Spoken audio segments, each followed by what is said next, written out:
আসসালামু আলাইকুম। আমি চলে এসেছি আজকে এসএসসি 2026 ব্যাচের জন্য। আজকে আমরা এসএসসি 26 বাংলা ব্যাকরণের 50টা মোস্ট ইম্পর্টেন্ট এমসিকিউ সলভ করব এবং তার পাশাপাশি আজকে ক্লাস থেকে তোমাদের জন্য শিখে নেওয়ার সুযোগ আছে নানান রকম নিনজা টেকনিক, যেটা দিয়ে তোমরা বাংলা ব্যাকরণের অনেক অনেক জিনিসপত্র খুব সহজে মনে রাখতে পারবা। পাশাপাশি জিতে নেওয়ার সুযোগ আছে আমাদের একজন লাকি উইনারের এই আমার পক্ষ থেকে একটা গল্পের বই, সেটা হচ্ছে সৈয়দ শামসুল হকের শ্রেষ্ঠ গল্প।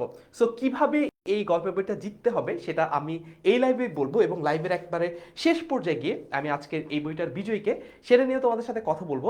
আজকে আমরা এসএসসি পরীক্ষার জন্য যাতে আমরা এমসিকিউতে একদম ফুল মার্কস পাই সেই জন্য কি কি করতে হবে সেটা নিয়ে কথা বলবো। পাশাপাশি তোমাদের কারো যদি কোনো বেসিক টপিক নিয়ে প্রশ্ন থাকে, জিজ্ঞাসা থাকে, সেগুলোর উত্তর আমরা দিব। সো ক্লাসের শুরুতেই তোমরা একটু লাইভটা শেয়ার করে ফেলো, কারণ আজকে যে এই বইটা জিতবে তা সে কিন্তু লাইভটা শেয়ার করতে হবে তাকে। ওকে, সো আজকের ক্লাসে অনেক অনেক মজা হবে। আজকে আমাদের ক্লাসে আমরা প্রশ্ন সলভ করব, আমরা ব্যাকরণের বেসিক পড়ব এবং আমাদের এই ক্লাস থেকে অনেক রিওয়ার্ড জিতে নেওয়ার সুযোগ থাকবে এবং নানান রকম জিনিস কিন্তু আজকের এই পুরো ক্লাস জুড়ে থাকছে। অলরাইট, যারা যারা সালাম দিচ্ছ সবাইকে একবারে বলে দিচ্ছি ওয়ালাইকুম আসসালাম। যারা জিজ্ঞেস করছে ভাইয়া কেমন আছেন, আলহামদুলিল্লাহ অনেক অনেক ভালো আছি। আমার পরিচয়টা দিয়ে নিই, আমার নাম ফারহান সাকিব। আমি 10 মিনিট স্কুলে অনেক দিন ধরে বাংলা পড়াচ্ছি, প্রায় 10 বছরের মতো হয়ে গেছে।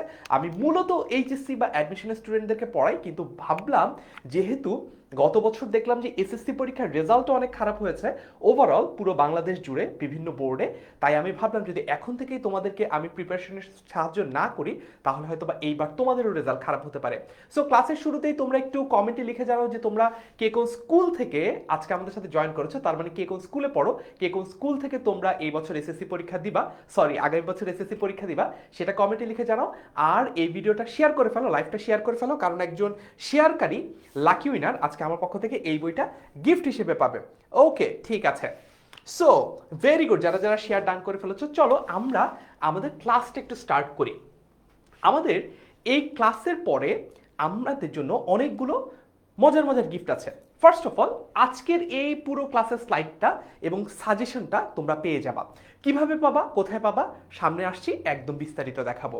তার পাশাপাশি আজকে কি থাকছে, তার পাশাপাশি 20 নম্বরের একটা কুইজ বা এমসিকিউ থাকছে, অর্থাৎ তোমরা এই ক্লাসটা করার পরে কতটুকু শিখতে পেরেছো সেটার একটা অ্যাসেসমেন্ট বা সেটার একটা পরীক্ষা আমরা কিন্তু নিব, যার মাধ্যমে তুমি নিজেকে ঝালাই করতে পারবা যে তোমার প্রস্তুতি আসলে কতটুকু ভালো হয়েছে, প্রস্তুতিতে কোথায় ঘাটতি রয়েছে এবং সেই ঘাটতিটা পূরণ করার জন্য বাড়তি কি করতে হবে। অনেক অনেক ধন্যবাদ যারা সকল বন্ধুদেরকে কমেন্টে মেনশন করে দিচ্ছ, তারা কিন্তু তাদের এই যে আজকের গিফটটা সেটা জিতে নেওয়ার সুযোগ বাড়িয়ে তুলছে। আমি একটু পরে বলবো গিফটটা পেতে হলে কি করতে হবে। পাশাপাশি এক্সাম হ্যাকের বিভিন্ন ভিডিও আমাদের এসএসসি 26 সুপার স্টুডেন্ট যে গ্রুপটা রয়েছে এই গ্রুপে আমরা তোমাদের সাথে শেয়ার করব, যাতে করে তোমাদের প্রস্তুতিটা হয় একেবারে টপ নচ। অর্থাৎ শুধুমাত্র বিষয়ভিত্তিক পড়াই যে আমরা পড়াই তা না, আমরা কিন্তু এক্সামে ভালো করতে হলে কোন কালি দিয়ে দাগাতে হবে, মার্জিন কেমন করতে হবে, কতটুকু সময় রিভিশন করতে হবে, এইরকম সকল কিছু নিয়ে আলাপ আলোচনা করি, যাতে আমাদের প্রত্যেকটা স্টুডেন্ট খুব ভালো রেজাল্ট করতে পারে। গত বছর এসএসসি 2025 সালে আমাদের কাছে পড়ে 5179 জন শিক্ষার্থী এসএসসিতে এ প্লাস পেয়েছে। আমরা কিন্তু এইবার তোমাদেরকে নিয়ে আরো বেশি আশাবাদী। আমরা এবার টার্গেট করেছি আমাদের মোট 10,000-এরও বেশি শিক্ষার্থী যাতে এ প্লাস পায়, তেমন ভাবে আমরা পড়াবো, আমাদের সম্পূর্ণ অভিজ্ঞতাটাকে আমরা কাজে লাগাবো। ওকে, তাসফিয়া তাহমিদ জয়েন করেছে ফেনী থেকে, আমার নিজের জন্মস্থানও ফেনী। সো ভালো লাগলো তোমাকে দেখে। ঢাকা থেকে অনেক বন্ধুরা জয়েন করেছে। আচ্ছা, এই যে এত কিছু বললাম, সাজেশন কোথায় পাবা, এক্সাম কোথায় পাবা, ইত্যাদি ইত্যাদি ইত্যাদি। এখন প্রশ্ন হচ্ছে যে ভাইয়া এই জিনিসগুলো আসলে পাবো কোথায়, চলো সেটা একটু দেখে আসি। কোথায় গেলে এগুলো পাবো সেটা একটু দেখে আসি। প্রথমে আমরা হচ্ছে 10 মিনিট স্কুলের ওয়েবসাইটে চলে যাব। এইটা হচ্ছে 10 মিনিট স্কুলের ওয়েবসাইট। গুগলে ঢুকে 10ms, এম মানে হচ্ছে মিনিট, এস মানে হচ্ছে স্কুল, 10ms.com লিখলেই তোমরা এই ওয়েবসাইটটাতে চলে আসতে পারবা। তারপরে করবা কি, এখানে অনেকগুলো বাটন আছে। একটা বাটনের নাম হচ্ছে ক্লাস 6 to 12, এটাতে ক্লিক করো। তারপর তোমরা যেহেতু দশম শ্রেণী এটাতে ক্লিক করো। ক্লিক করার পরে তোমরা দেখবা এখানে অনেকগুলো আমাদের লাইভ কোর্স আছে, যেগুলো হচ্ছে মূলত শেষ মুহূর্তের প্রস্তুতি কোর্স, সেগুলো নিয়েও কথা বলবো। বাট অ্যাট দিস মোমেন্ট আমি তোমাদেরকে দেখাতে চাই এই কোর্সটা, সেটা হচ্ছে 10ম শ্রেণী অনলাইন ব্যাচ 2025 বিজ্ঞান বিভাগ প্লাস টেস্ট পরীক্ষার প্রস্তুতি এসএসসি 26 ব্যাচ, অর্থাৎ তোমাদের জন্য। এইটাতে যদি তোমরা ক্লিক করো তাহলে তোমরা এটা বিস্তারিতটা দেখতে পাবা, এবং এইটাতে যদি তোমরা ভর্তি হও তাহলে আজকের ক্লাসের পরবর্তীতেও যে সকল সাজেশন আসবে প্রত্যেকটা পরিচ্ছেদ ধরে ধরে বাংলা দ্বিতীয় পত্রের এমসিকিউগুলো আসবে, বিভিন্ন বোর্ডের কোশ্চেনের সলভগুলো আসবে, সাজেশনগুলো আসবে, সব কিছু তোমরা এই কোর্সটার ভিতর পেয়ে যাবা। ওকে, আই গেস তোমাদের কাছে পুরো ব্যাপারটা ক্লিয়ার। তারপরে যাই, এরপরে আমরা দেখাবো হচ্ছে আমাদের শেষ মুহূর্তে প্রস্তুতি কোর্স। আমাদের শেষ মুহূর্তে প্রস্তুতি কোর্সটাও কিন্তু একই সাথে দেখা যাচ্ছিল, আমাদের যে শেষ মুহূর্তে প্রস্তুতি কোর্সটা সেটাও কিন্তু একই সাথে দেখা যাচ্ছিল। চলো সেটাও একটু দেখে আসি এক নজরে। এই যে তুমি যদি সায়েন্সের স্টুডেন্ট হও তাহলে তোমার জন্য এসএসসি 26 শেষ মুহূর্তের প্রস্তুতি কোর্স বিজ্ঞান বিভাগ। তুমি যদি হিউম্যানিটিসের বা তুমি যদি মানবিক বিভাগের শিক্ষার্থী হও তোমার জন্য এসএসসি 26 শেষ মুহূর্তের প্রস্তুতি কোর্স মানবিক বিভাগ। আর তুমি যদি হচ্ছে বিজনেস স্টাডিজের হোক বা ব্যবসায় শিক্ষার হোক তোমার জন্য কিন্তু শেষ মুহূর্তে প্রস্তুতি কোর্স আছে। এইখানে তোমরা সবগুলো কোর্সের ডিটেলস একদম ক্লিক করে করে দেখতে পারবা। আমি একটু স্লাইডে চলে যাই, আবার আমরা স্লাইডে চলে গেলে একদম বিস্তারিত এখানে আমরা আলোচনাটা দেখতে পারবো। তো তুমি সায়েন্স, কমার্স, আর্টস যে বিভাগেরই শিক্ষার্থী হও না কেন তুমি কিন্তু আমাদের সাথে তোমাদের শেষ মুহূর্তে যে প্রস্তুতিটা সেটা নিতে পারবা। ওকে, আমি দেখতে পাচ্ছি অলরেডি আমাদের এই ক্লাসটা 65 জন শিক্ষার্থী শেয়ার করে ফেলেছে, তার মানে মাত্র 65 জনই হয়তো বা আমাদের কাছ থেকে আজকে বইটা জিতে নিতে চায়। তো তোমরাও যদি জিতে নিতে চাও তোমরাও লাইভ ক্লাসে শেয়ার করো, তোমাদের জন্য জেতার সুযোগ আছে। এই কোর্সে আমরা একদম শেষ মুহূর্তে প্রস্তুতি যে কোর্সগুলো রয়েছে সায়েন্স, কমার্স বা আর্টসের, আমরা একদম বেসিক থেকে শুরু করে এসএসসিতে যেরকম প্রশ্ন আসে সেই প্রশ্ন সলভ করার জন্য তোমাকে প্রস্তুত করবো। অর্থাৎ তুমি মনে করো গত এক বছর কিচ্ছু পড়ো নাই, ফাঁকিবাজি করেছ, তারপরেও তোমার যদি মনে হয় আজকে থেকে তুমি সিরিয়াস হবা তাহলেও তোমাকে দিয়ে সম্ভব, কিন্তু তোমার মধ্যে এই সিরিয়াসনেসটা আনতে হবে। এই সিরিয়াসনেস যদি তোমার মধ্যে নিজ থেকে না আসে তাহলে তোমার জন্য করণীয় হচ্ছে আমাদের শেষ মুহূর্তে প্রস্তুতি কোর্সে ভর্তি হয়ে যাবা, তাহলে হচ্ছে তুমি একদম জিরো টু হিরো হতে পারবা। ওকে, তারপরে আমরা এখানে এমসিকিউ সলভ করব, সিকিউ সলভ করব এবং তোমাদের তোমাদের হচ্ছে প্রশ্ন সলভ করার পাশাপাশি তোমাদেরকে আমরা লিখতে দিব, তোমাদের পরীক্ষা নিব, সেই পরীক্ষা বা সলভ করে তোমাদের কাছে দেওয়া হবে। তোমরা একদম বুঝতে পারবা যে তোমাদের কোন সাবজেক্টে দুর্বলতা রয়েছে, কোন সাবজেক্টে তোমার স্ট্রেংথ রয়েছে, সবকিছু। তার পাশাপাশি আমরা পড়ালেখার পাশাপাশি তোমাদের টেস্ট পরীক্ষাটা চলাকালীন বা টেস্ট শুরু হওয়ার আগে তোমাদের অনেকগুলো লাইভ ক্লাস, গাইডলাইন, মেন্টরশিপের আমরা ব্যবস্থা করেছি, যাতে করে শুধুমাত্র লাইভ ক্লাস কেন্দ্রিক তোমার পড়ালেখাটা না হয়, তোমার পড়ালেখা যাতে একদম শুরু থেকে শেষ পর্যন্ত প্রপারলি আমরা করিয়ে দিতে পারি। যার যেখানে দুর্বলতা তাকে আমরা ততটুকু ধরিয়ে দিতে চাই। টেস্টের পরে একবারে যখন আমাদের শেষ মুহূর্তে প্রস্তুতি ক্লাস শুরু হয়ে যাবে তখন একদম শুরু থেকে আমরা প্রত্যেকটা টপিক ধরে ধরে, প্রত্যেকটা সাবজেক্ট ধরে ধরে, প্রত্যেকটা অধ্যায় ধরে ধরে আমরা লাইভ ক্লাস নিব, তাহলে আর কোনো সমস্যা থাকবে না। ওকে, আচ্ছা, এখন সায়েন্সের জন্য আমরা পড়াচ্ছি Bangla, English, general math, higher math, physics, chemistry, জীববিজ্ঞান, বায়োলজি, বাংলাদেশ ও বিশ্ব পরিচয় এবং আইসিটি, অর্থাৎ সবগুলো সাবজেক্টই কিন্তু আমরা কভার করিয়ে দিচ্ছি যেগুলো তোমার প্রয়োজন। কমার্সের জন্য আমরা বাংলা, ইংরেজি, সাধারণ গণিত, বিজ্ঞান যেটা সাধারণ বিজ্ঞান বলি আমরা, হিসাব বিজ্ঞান, ব্যবসায় উদ্যোগ, ফিনান্স ও ব্যাংকিং, আইসিটি এগুলো আমরা পড়াচ্ছি। মানবিকের জন্য আমরা কি কি পড়াচ্ছি? বাংলা, ইংরেজি, সাধারণ গণিত, বিজ্ঞান, অর্থনীতি, পৌরনীতি ও নাগরিকতা, বাংলাদেশের ইতিহাস ও বিশ্ব সভ্যতা, ভূগোল ও পরিবেশ এবং আইসিটি। তার মানে বুঝতেই পারছো তুমি সায়েন্স, কমার্স, আর্টস যেই বিভাগের হও না কেন তোমার জন্য কিন্তু আমরা সবকিছু সলভ করিয়ে দিচ্ছি। সো লাস্টলি এইখানে ভর্তি হলে টেস্ট পরীক্ষার প্রস্তুতির জন্য, অর্থাৎ এই যে আমাদের শেষ মুহূর্তে প্রস্তুতির ক্লাস, এটা কিন্তু তোমাদের টেস্টের পরে শুরু হবে। কারণ টেস্টের আগে একটু বোঝার চেষ্টা করো, টেস্টের আগে আমরা যদি তোমাদের লাইভ ক্লাস নেওয়া শুরু করি, আমরা কিন্তু সিলেবাস পুরোটুকু, এসএসসি সিলেবাস পুরোটুকু শেষ করার আগেই তোমাদের টেস্ট পরীক্ষা শুরু হয়ে যাবে। তখন কি হবে? হয় আমাদের ক্লাস গ্যাপ দিতে হবে, বিরতি দিতে হবে, বন্ধ করতে হবে, অথবা আমরা আমাদের মতো করে ক্লাস চালিয়ে যাব, তোমরা টেস্ট পরীক্ষা দিতে গিয়ে আমাদের ক্লাসটা করতে পারবা না। তার মানে ইদার ওয়ে হ্যাম্পার হবে। এই জন্য আমরা প্ল্যান করেছি এইভাবে যে আমরা তোমাদের টেস্ট পরীক্ষার আগ পর্যন্ত 50টা লাইভ ক্লাস, ডাউট সলভ হবে, রিভিশন হবে, এমনভাবে নিব যেগুলো কিন্তু শেষ মুহূর্তে প্রস্তুতি কোর্সের মধ্যে যে ইনক্লুডেড এমন না। তার মানে তোমাকে এর জন্য ভর্তি হতে হবে এরকম না, তুমি জাস্ট আমাদের সাথে থাকলে তুমি কি করতে পারবা, তোমার যেখানে সমস্যা, তোমার পরীক্ষার আগে যেই সাবজেক্টের পরীক্ষা সেই সাবজেক্টের প্রবলেম তুমি আমাদের কাছ থেকে সলভ করে নিতে পারবা। এরপরে যখন সবাই এরকম ভাবে যার যেখানে উইকনেস, যার যেখানে দুর্বলতা, যার যেখানে ডাউট, যার যেখানে কোয়েশ্চেন, কোয়েরি, কনফিউশন আছে সেগুলো সলভ করে নিবা, এরপরে আমাদের কাছ থেকে সাজেশনগুলো পাওয়া, টেস্টটা ভালো মতো দাও। স্কুলের টেস্ট পরীক্ষা ভালো মতো না দিলে মনে রাখো, এবার যদি টেস্ট পরীক্ষায় ফেল করো তাহলে কিন্তু এসএসসি পরীক্ষা দিতেই দিবে না তোমার স্কুল থেকে, এটা কিন্তু খুব স্ট্রিক্টলি মেনটেন করা হবে এইবার, বুঝছো? তারপরে যখন তোমার ফাইনালি টেস্ট শেষ হয়ে যাবে, এরপরে আমাদের শেষ মুহূর্তে প্রস্তুতি কোর্সটা শুরু হয়ে যাবে। আমরা প্রত্যেকটা সাবজেক্টের প্রত্যেকটা চ্যাপ্টার ধরে ধরে একদম জিরো থেকে আবার শুরু করব। তার মানে আপাতত তোমাদেরকে আমরা টেস্ট পরীক্ষায় যতটুকু দরকার ঠিক ততটুকু দিয়ে টেস্ট পরীক্ষাটা পার করতে চাই, তারপর আমরা তোমাদেরকে একদম গোল্ডেন এ প্লাস পাওয়ার মতো করে রেডি করতে চাই। অলরাইট, চলো তাহলে আর কথা না বাড়িয়ে আমরা চলে যাব আমাদের প্রশ্ন সলভের দিকে। আমরা চলে যাব আমাদের প্রশ্ন সলভের দিকে। 100 জন লাইভ ক্লাসে শেয়ার করে ফেলেছে, ভেরি গুড। সো আমি একটু বলে দিই, আজকে আমার প্ল্যান হচ্ছে এই ক্লাসে যারা শেয়ার দিবে তাদের মধ্য থেকে একজন লাকি উইনারকে আমি এই বইটা গিফট করব, তার বাসায় এই বইটা পাঠাবো। এটা হচ্ছে সৈয়দ শামসুল হকের শ্রেষ্ঠ গল্প, এইটা আজকে পাঠাবো। সো যারা যারা লাইভটা শেয়ার দিচ্ছ তাদের মধ্যে থেকে একজন লাকি উইনারকে আমি আজকে এই বইটা পাঠাতে চাই, এবং লাইভের শেষে গিয়ে আমি আজকের উইনারকে ঘোষণা করে দিব যে উইনার কি হচ্ছে। প্রথম প্রশ্ন, আসো, এটা এসেছে রাজশাহী বোর্ডে 2024 সালে এবং ময়মনসিংহ বোর্ডে। বাংলায় মৌলিক স্বরধ্বনি কয়টি? এটা হচ্ছে আমাদের আজকের 1 নম্বর প্রশ্ন। আজকে আমরা প্রশ্নগুলো সলভ করতে করতে বেসিকগুলো আলোচনা করব। বাংলায় মৌলিক স্বরধ্বনি কয়টি? 6টি, 7টি, 10টি নাকি 11টি? বাংলায় মৌলিক স্বরধ্বনি কয়টি? বাংলায় মৌলিক ধ্বনি হচ্ছে 37টি। তার মধ্যে মৌলিক স্বরধ্বনি কয়টি? দেখি এটা আমরা পারি কিনা। অনেকে বলছে বি, আচ্ছা 7 বলছে। ওকে ফাইন, আমরা একটু করে বেসিকটাও ক্লিয়ার করে নিই, ঠিক আছে? এমসিকিউ যে এটাই আসবে এক্স্যাক্টলি পরীক্ষায় তা তো না, এটার আশপাশে অনেক সময় পরীক্ষায় আসতে পারে। সো আমরা এটার আশপাশের যেই বেসিকগুলো আছে সেগুলো নিয়ে একটু আলোচনা করি, তাহলে ক্লাসটা ভালো হবে, তোমার উপকার হবে। লাইভটা শেয়ার দিয়ে নিজের টাইমলাইনে রাখো, পরবর্তীতে নিজেরই রিভিশন দিতে সুবিধা হবে। টেস্টের আগের রাতে আবার যদি এই ক্লাসটা দেখো, দেখবে যে সবকিছু একদম পানির মতো পরিষ্কার হয়ে যাচ্ছে। তো বাংলায় মৌলিক ধ্বনি, প্রথমে আসা হচ্ছে মৌলিক ধ্বনি, ঠিক আছে?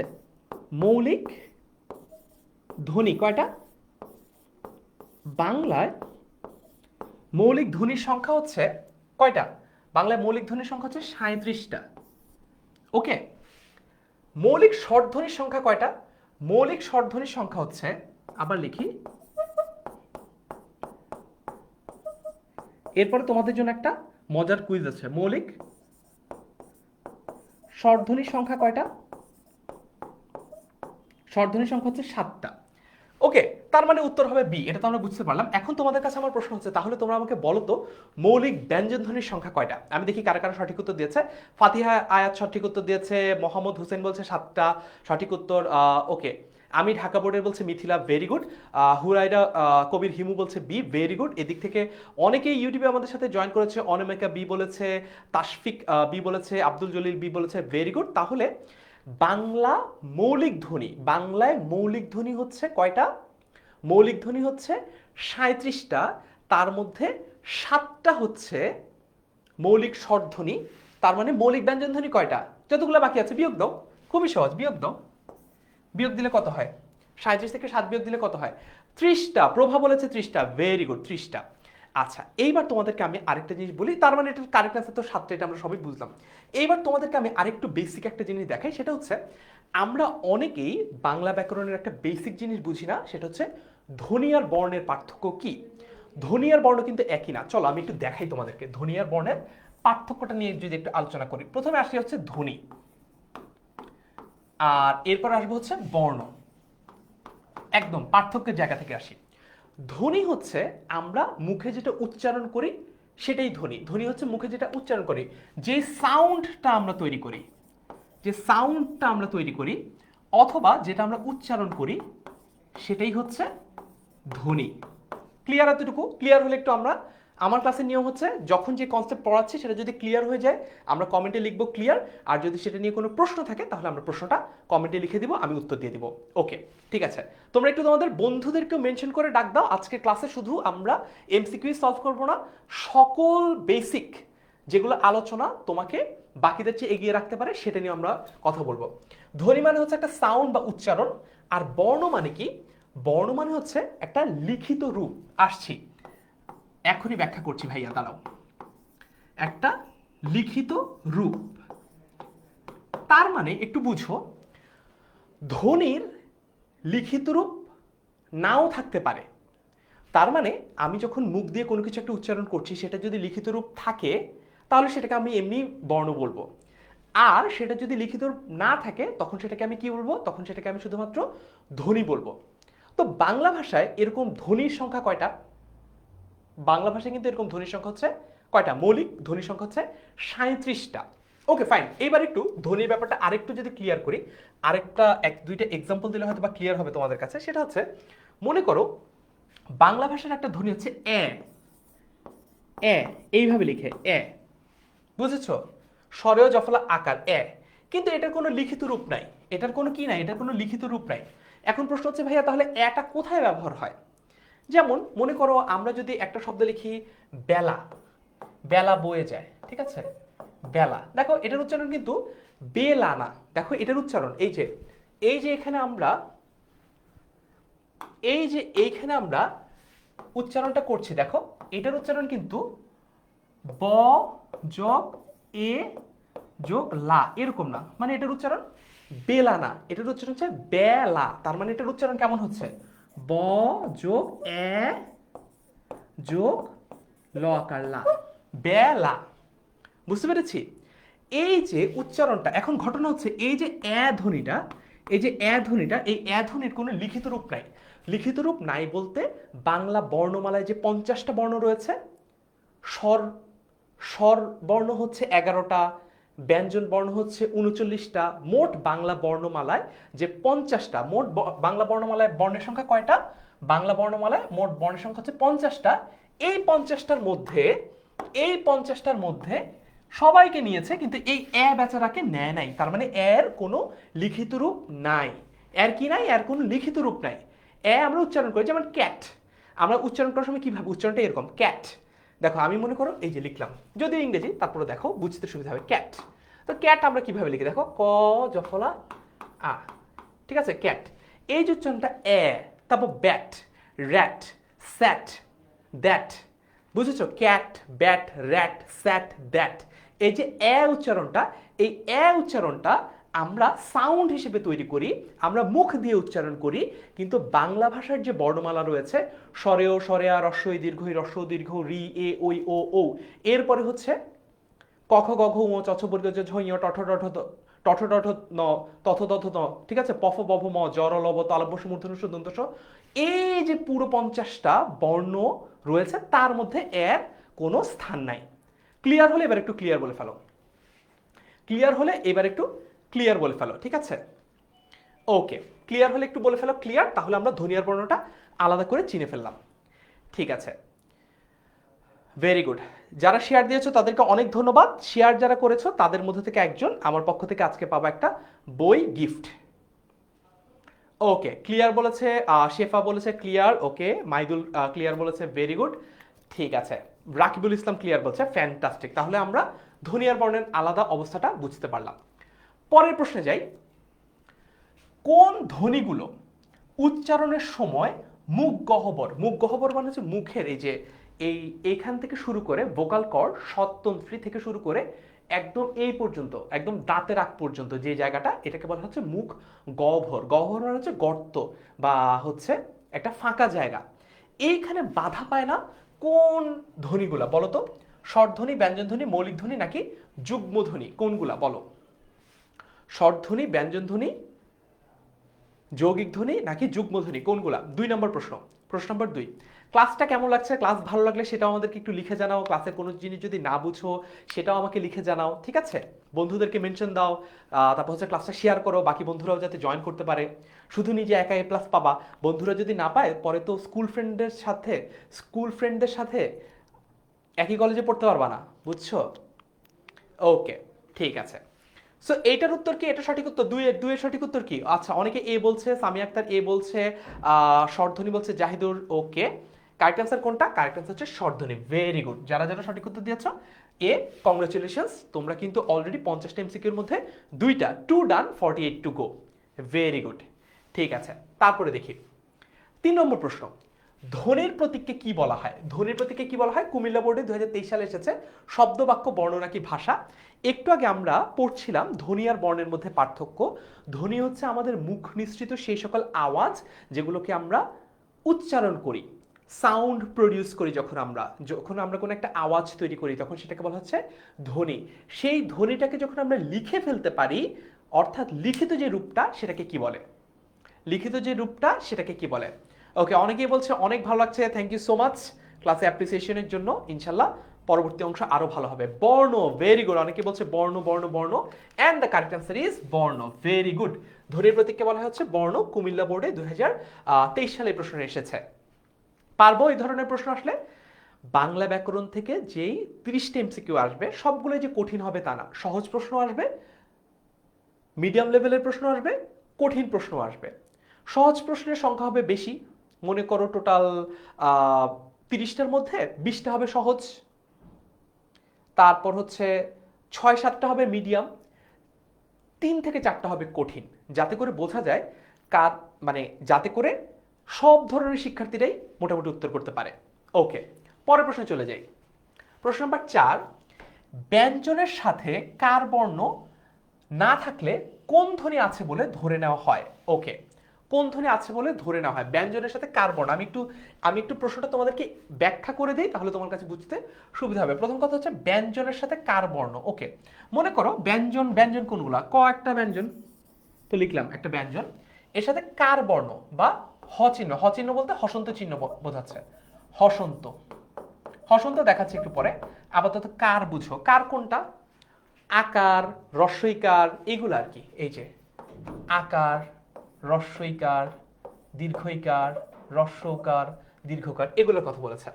প্রশ্ন হচ্ছে ব্যঞ্জনের সাথে কার বর্ণ না থাকলে কোন ধ্বনি আছে বলে ধরে নেওয়া হয়। তার মানে একটা একটা শব্দ আমরা লিখে ফেলি।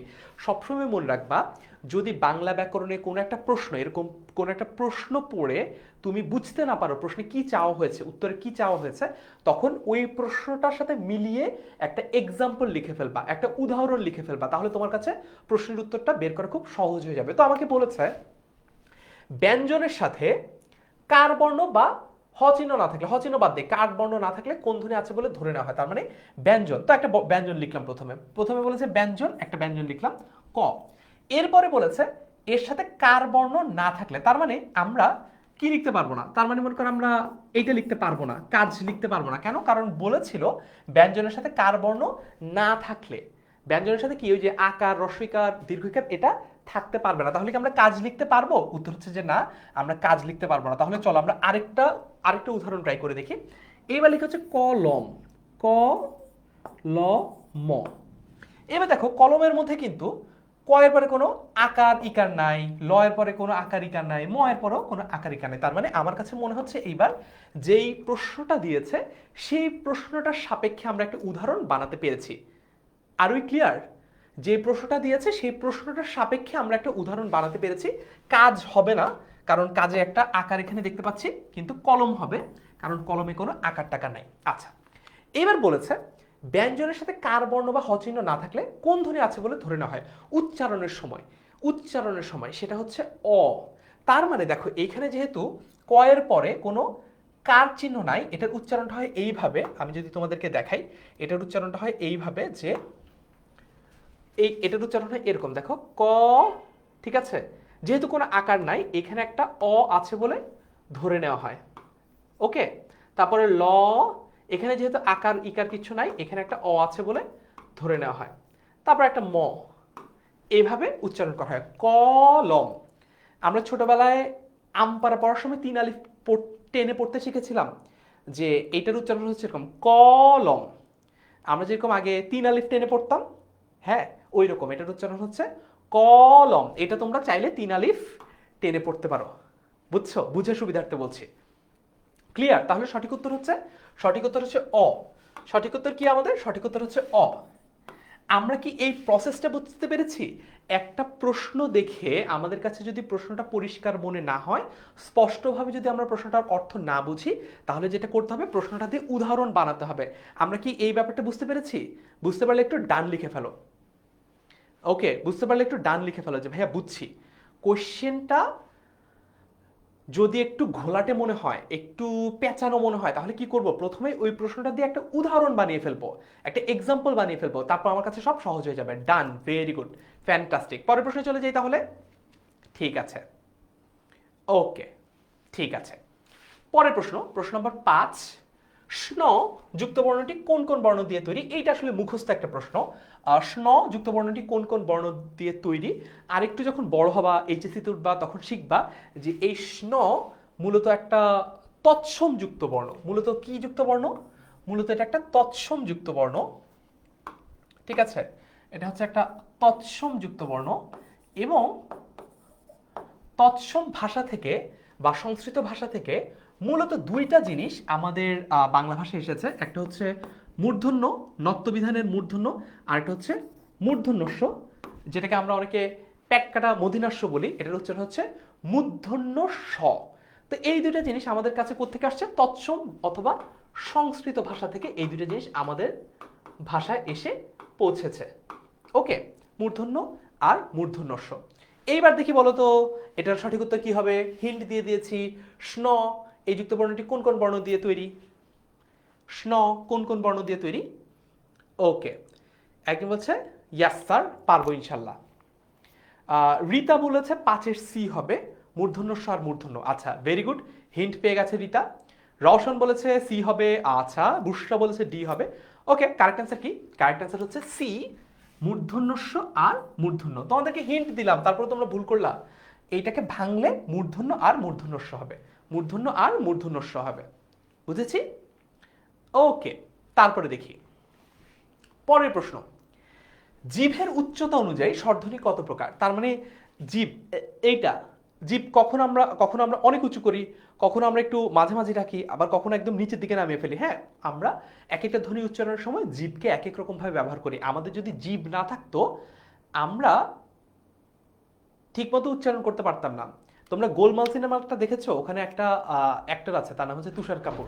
তো তুষার কাপুর যেরকম ভাবে উচ্চারণ করে, আমরা ওরকম আ ই আ ও করতাম। বুঝতে পেরেছো? যদি আমাদের জিভটা সঠিকভাবে আমরা ব্যবহার করতে না পারতাম। এখন তোমাদের কাছে প্রশ্ন হচ্ছে, জিভের উচ্চতা অনুযায়ী স্বরধ্বনি কত প্রকার? 2 প্রকার, 3 প্রকার, ঠিক আছে? 4 প্রকার নাকি 5 প্রকার? কয় প্রকার হবে? কারেক্ট অ্যান্সার কত হবে? কারেক্ট অ্যান্সার হবে হচ্ছে 3 প্রকার। ওকে, কারেক্ট অ্যান্সার হচ্ছে 3 প্রকার। পারবো এটা? একদম সরাসরি বইয়ের প্রশ্ন, সরাসরি বইয়ের প্রশ্ন। ওকে, তারপরে দেখি 7 নম্বর প্রশ্ন। সিলেট বোর্ডে 2023 সালে এসেছিল, ঠোঁট খোলা বা বন্ধ থাকার, মানে এই যে আমাদের যে ঠোঁট, এটাকে আমরা খোলা রাখছি নাকি বন্ধ রাখছি, তার ভিত্তিতে স্বরধ্বনি কয় ভাগে বিভক্ত? 2, 3, 4 নাকি 5? কয় ভাগে বিভক্ত? ইয়াস, এইটা বলো। হ্যাঁ, সিলেট বোর্ডের যারা, তারা হাত তোলো। সিলেট বোর্ডের যারা, তারা লাইভটা শেয়ার দিয়ে দাও, যে দেখো সিলেট বোর্ডের প্রশ্ন কিন্তু চলে এসেছে। তোমার সিলেট বোর্ডের বাকি বন্ধুদেরকেও জানিয়ে দাও যে এই প্রশ্নটা দেখে ওরা পারে কিনা। এটা কি হবে? 3 প্রকার বলছে, সৈয়দা শামীম বলছে 3 প্রকার। ওকে, দেখিনি, মিলাবো। আচ্ছা, ইয়াস। তারপর 7-এর এ বলছে অনেকে, রফিক বলছে বি। ইয়াস, কারেক্ট আনসার হচ্ছে 4 ধরনের। রাইট, যারা যারা বলছো 4 ধরনের, তাদের উত্তরটা সঠিক হয়েছে। যারা যারা বলেছো 4 ধরনের, তাদের উত্তরটা সঠিক হয়েছে। রাইট, ইয়াস, ফ্যান্টাস্টিক। তোমরা 10টা এমসিকিউ শেষ হলে তোমরা একটু জানিও তো কার কয়টা হলো। এরপরে 8 নাম্বার, অর্ধবিবৃত স্বরধ্বনি কোনটি? অর্ধবিবৃত স্বরধ্বনি কোনটি? এইগুলো কিন্তু একদম সরাসরি বইয়ের প্রশ্ন। অর্ধবিবৃত স্বরধ্বনি কোনটি? আমার কাছে যে বইটা আছে, আমি তোমাদেরকে বলি এই বইটার কত নাম্বার পৃষ্ঠায় এটা আছে সেটাও তোমাদেরকে বলে দিই। এই বইটা এটা হচ্ছে আমাদের বর্ণের যে উচ্চারণ, তার আগে আছে হচ্ছে পরিচ্ছেদ 6 স্বরধ্বনি, ঠিক আছে? দেখা যাচ্ছে কিনা বলো, স্বরধ্বনি। তো এটার পৃষ্ঠা নম্বর 15তে আছে এইটা। একদম শুরুর যে চার্টটা আছে, এই যে এখানে যে চার্টটা আছে, এই চার্টটা থেকে নেওয়া প্রশ্ন।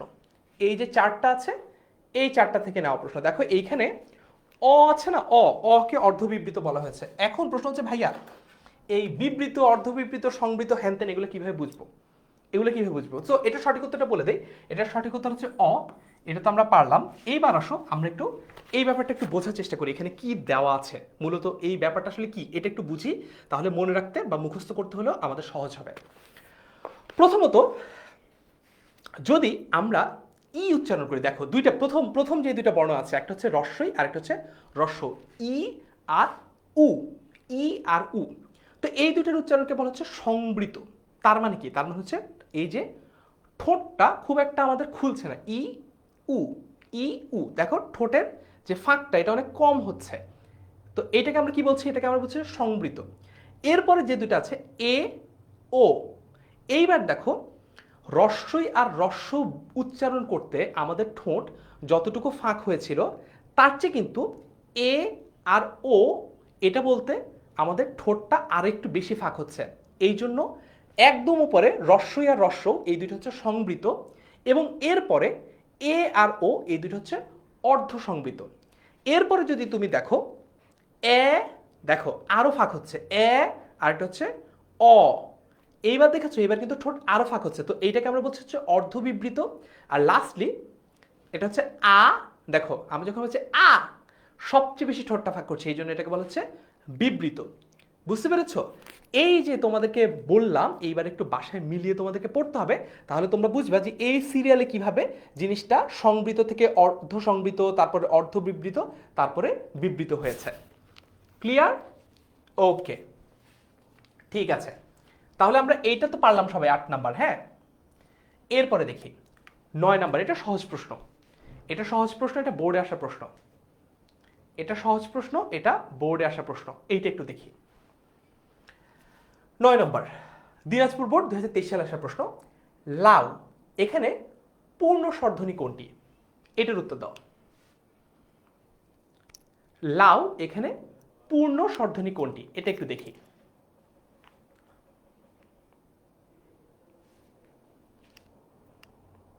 ইয়াস, অনেকে বলছে বি, নয় বি বলছে, ফাহিম বলছে এ, ওকে, ফারহাদ বলছে ওকে, রাফি বলছে বি। ঠিক আছে, সব একটু উত্তরগুলো দাও, আমি একটু দেখে নেই।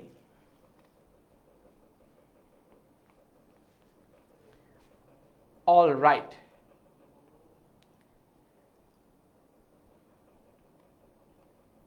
নয়ের বি, নয়ের বি, নয়ের বি। অনেকে বলছে লাউ এখানে পূর্ণ স্বরধ্বনি কোনটি?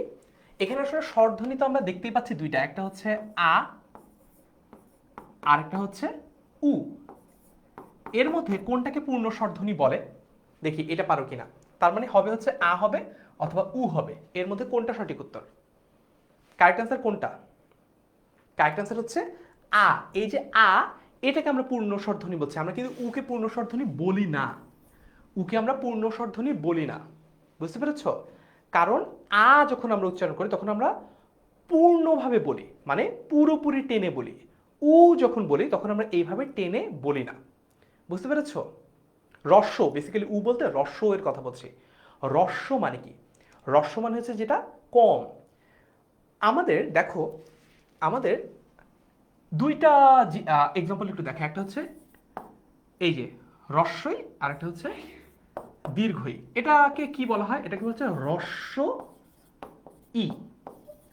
এই রস্য মানে হচ্ছে কম বা ছোট, আর এটা হচ্ছে দীর্ঘ, দীর্ঘ ই। দীর্ঘ মানে তো বুঝতে পারছো, লম্বা হবে, বড় হবে। একই রকম ভাবে এটা হচ্ছে রস্য আর এটা হচ্ছে দীর্ঘ। ক্লিয়ার? বুঝতে পেরেছি? A is the correct answer. Very good. 10 নম্বর প্রশ্ন দেখি। চাই এই শব্দটা পূর্ণ স্বরধ্বনি কোনটি? চাই এখানে কি কি আছে দেখো, এখানে আছে হচ্ছে সরেয়া, চাই এর মধ্যে আছে একটা আ আর একটা হচ্ছে ই। এখন প্রশ্ন হচ্ছে এখানে পূর্ণ স্বরধ্বনি কোনটি? এটা ঢাকা বোর্ডে 2024 সালে এসেছে। আ হবে বা ই হবে, তাই তো? আ হবে অথবা ই হবে, কোনটা পূর্ণ স্বরধ্বনি? কোনটা পূর্ণ স্বরধ্বনি দেখি। ইয়াস, সাজিদ আহমেদ সাকিব বলেছে, ওর উত্তর সঠিক হয়েছে। সাজিদ আহমেদ সাকিব কিন্তু লাইভটা শেয়ারও করেছে। ঠিক আছে, দেখি ও আজকে লাস্ট পর্যন্ত গিয়ে লাকি উইনার হতে পারে কিনা। ওকে, কারেক্ট অ্যান্সার কোনটা এখানে? কারেক্ট অ্যান্সার এখানে হচ্ছে আটা। কেন? কারণ একটু আগে আমরা দেখাচ্ছিলাম, এই যে দেখো এখানে রস্য, এটা হচ্ছে রস্য ই। তো এই যে দীর্ঘই, এটাকেই আমরা বলতে পারি হচ্ছে পূর্ণ। তার মানে এখানে দেখো, তুমি যদি এখানে লাউ দেখো, এই উটা কিন্তু পূর্ণ না, তার মানে এটা কি? এই উটা পূর্ণ না, বুঝছো? মানে এটা দীর্ঘ না, তার মানে এখানে এইটা আমরা পাচ্ছি না। এখানে আ যে আছে, দেখো স্বরে অ মানে হচ্ছে এইটা হচ্ছে কম টেনে পড়তে হয়, আর স্বরে আ এটা হচ্ছে বেশি টেনে পড়তে হয়। এটা হচ্ছে কম টানতে হয়, আর এটা হচ্ছে বেশি টানতে হয়, বেশি টানতে হয়, বুঝতে পেরেছো? স্বরে ও স্বরে আ, তার মানে এখানে দুইটা প্রশ্ন একই রকম। এখানে আ এটা একটা পূর্ণ স্বরধ্বনি, এখানে যে আটা রয়েছে, চাই দেখো আর লাউ দেখো, দুইখানে যে আটা রয়েছে, এই আটা হচ্ছে পূর্ণ স্বরধ্বনি। ক্লিয়ার হলে এবার একটু ক্লিয়ার বলে ফেলো, যারা যারা ক্লিয়ার তারা একটু ক্লিয়ার বলে ফেলো। আচ্ছা, ওকে, পরের প্রশ্ন দেখি। আচ্ছা, 10 নম্বর প্রশ্নে 10 পর্যন্ত আমাকে একটু তোমরা বলো তো, যে তোমরা এতক্ষণ পর্যন্ত যারা একদম শুরু থেকে যারা ক্লাস করেছো, 10-এ কে কত পেয়েছো বলো তো? 10-এ কার স্কোর কত বলো তো? 10-এ কার কত স্কোর? 10-এ কার কত স্কোর বলো? আমির হামদা বলছে 10 out of 10, ভেরি গুড। মুক্তা বলেছে 10-এ 9 পেয়েছে। ওকে, আমি শেয়ার করেছি আয়শা, ভেরি গুড। তারপর ওকে, ডান বলেছে জি 10-এ 10, 10-এ 8 পেয়েছে সুলতান। সবুজ বলেছে 10-এ 10, রহিম বলেছে 10-এ 9। আচ্ছা, সোহেল বলছে 10-এ 7। ক্লিয়ার ক্লিয়ার ক্লিয়ার ভাইয়া, ঠিক আছে। চলো তারপরে দেখি 11 নম্বর প্রশ্ন। চাই শব্দের মধ্যে কোন কোন স্বরধ্বনি আছে? এবার কিন্তু আর পূর্ণ আর অর্ধ ইত্যাদি কিছু বলেনি, বলেছে চাই এই শব্দটার মধ্যে কোন কোন স্বরধ্বনি আছে। খুব সহজ, ভাঙি। চ যোগ, এটা তো একটা আকার, আকারটা কিসের? সরে আর আ যোগ রস্বই, চ যোগ স্বরেয় যোগ রস্বই, তাই তো?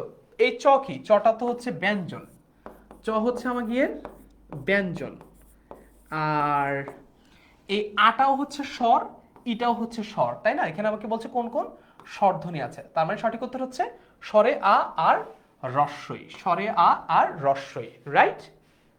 সহজ না? স্বরে আ আর রস্বই, ওকে, ভেরি গুড, ঠিক আছে। তারপরে দেখি 12 নম্বর প্রশ্ন। এ বর্ণের উচ্চারণ কত রকমের হয়? এ বর্ণের উচ্চারণ কত রকমের হয় আমি একটু বলে দিই তোমাদেরকে, তোমরাও উত্তর দাও, আমি ততক্ষণে বলে দিই। এর উচ্চারণ মূলত হয় 2 রকমের। এর উচ্চারণ এর মতো হতে পারে, এই যে দেখো, এর উচ্চারণ এমন হতে পারে, থার্ড ব্র্যাকেট দিয়ে উচ্চারণ বোঝায়। আবার এর উচ্চারণ এমন হতে পারে, যেটা আমি একটু আগে তোমাদেরকে দেখাচ্ছিলাম, এমনও হতে পারে।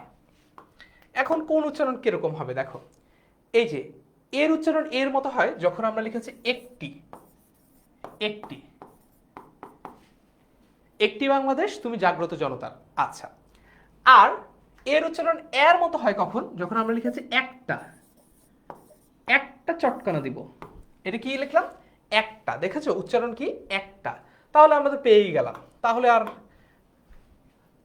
সাসপেন্সের কি আছে? এর উচ্চারণ 2 রকম, একটা হচ্ছে এর উচ্চারণ এর মতো হয়, আর একটা হচ্ছে এর উচ্চারণ এর মতো হয়।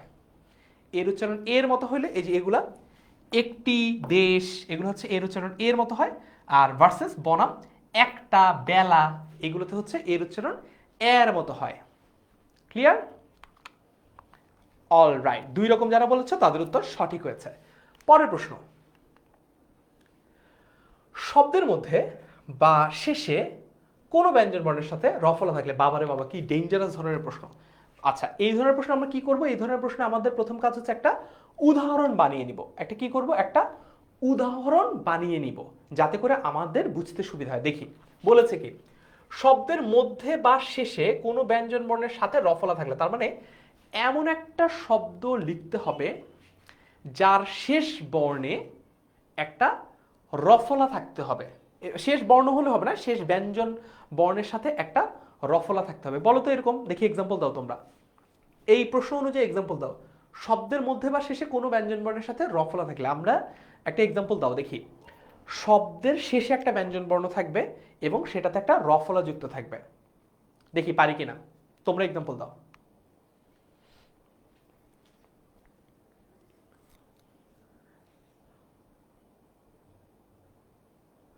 কই এক্সাম্পল কই তোমাদের?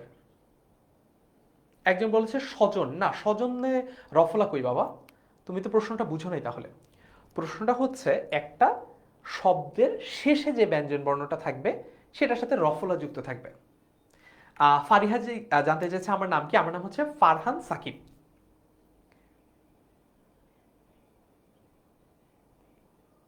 আচ্ছা দেখো তোমাদেরকে দেখাই, বেশ কিছু এক্সাম্পল আছে, যেমন যাত্রী, বিদ্রোহী। আচ্ছা, বিদ্রোহীটা দেখাই। বিদ্রোহী হচ্ছে আমাদের বিদ্রোহী কাজী নজরুল ইসলামের স্মরণে আমরা বিদ্রোহী এই বানানটা দেখি, দেখো, বিদ্রোহী।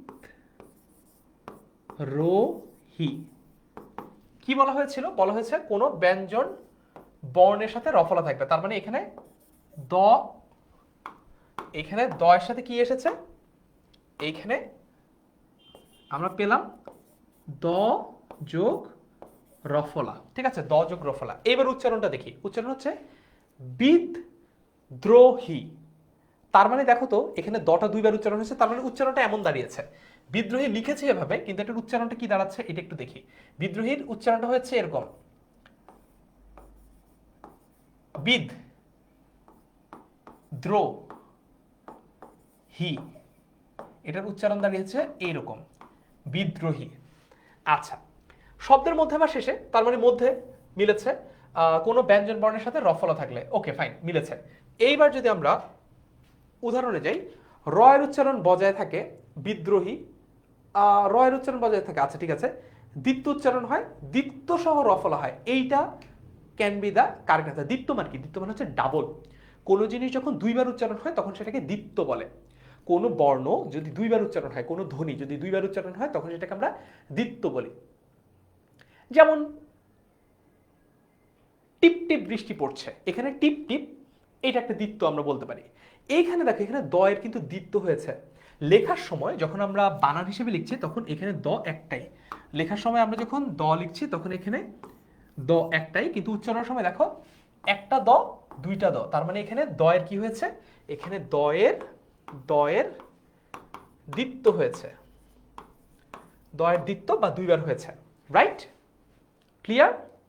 কারেক্ট আনসার কি হবে? কারেক্ট আনসার হচ্ছে দ্বিত্ব সহ র উচ্চারিত হয়। এই যে এইটা ইজ দা কারেক্ট আনসার, দ্বিত্ব সহ রফলা উচ্চারণ হয়, মানে দ দুইবার হয়েছে আবার রফলা উচ্চারণ হয়েছে, দ দুইবার হয়েছে আবার রফলাও উচ্চারণ হয়েছে।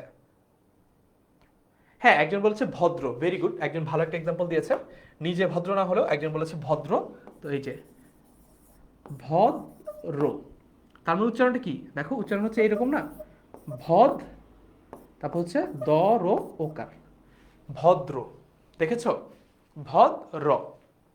ওকে, তার মানে মোরাল অফ দ্য স্টোরি হচ্ছে, প্রশ্ন যদি এরকম কঠিন মনে হয় যে তুমি প্রশ্নে কি চাচ্ছে এটা বুঝতে পারছো না, তখন সিম্পলি ওই প্রশ্নের সাথে মিলিয়ে একটা উদাহরণ তৈরি করো, তারপর উদাহরণটা থেকে দেখো যে কোন অপশনটা কারেক্ট হয়। As simple as it is. Okay, ঠিক আছে।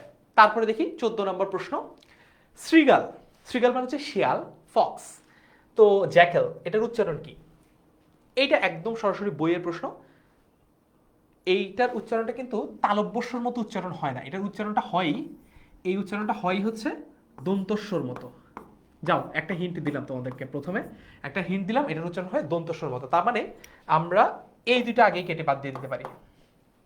তাহলে এইটা হবে, ও এইটা হবে না, এটাও তো তালব্যস্বর দেওয়া, তাহলে তো হয়ে গেল। হ্যাঁ হ্যাঁ, হিন্ট দিতে গিয়ে ভুলে প্রশ্নের উত্তরই বলে ফেলেছি, এইটা তাহলে এইটা উত্তর হবে শ্রীগাল, শ্রীগাল, শ্রীগাল, রাইট? কারেক্ট অ্যান্সার কি? শ্রীগাল। এখন একটা জিনিস তোমাদেরকে একটু বলে দেই, এই হসন্তটার কাজ কি? মনে রাখবা, মনে রাখবা, হসন্ত হচ্ছে, হসন্ত হচ্ছে কার শত্রু জানো? হসন্ত হচ্ছে অয়ের শত্রু, হচ্ছে অ এর শত্রু। হসন্ত হচ্ছে অয়ের শত্রু। অয়ের শত্রু মানে কি? অয়ের শত্রু মানে হচ্ছে যেখানে হসন্ত থাকে সেখানে অ থাকতে পারে না। তার মানে আমরা যখন কোনো জায়গায় গিয়ে গাড়ির মতো হার্ট ব্রেক দেই, কর, মর, ধর, দেখো এখানে কিন্তু যদি এইভাবে লিখি, যদি এইভাবে লিখি হসন্ত দিয়ে, তাহলে এটার উচ্চারণ হচ্ছে ধর। যদি আমরা এটা এইভাবে লিখি, মানে মনে করো যদি হসন্ত না দেই, তাহলে এটার উচ্চারণ হবে হচ্ছে ধরো, উচ্চারণ হচ্ছে ধ র। তার মানে এই যে হসন্ত যদি না থাকে, তাহলে হসন্তের বদলে, হসন্তের রিপ্লেসমেন্ট হিসেবে কি বসে? একটা অ এখানে বসে। বুঝতে পেরেছো? এই হসন্ত কিন্তু খুবই ইম্পর্টেন্ট। কেমন? মনে করো একটা শব্দ হচ্ছে ক র, একটা শব্দ হচ্ছে ক র, এখন যদি আমি এখানে হসন্ত দেই তাহলে এটার অর্থ হবে ইংরেজিতে ডু, আর এখানে যদি আমি হসন্ত না দেই কর লিখি তাহলে এটার ইংরেজি হচ্ছে ট্যাক্স।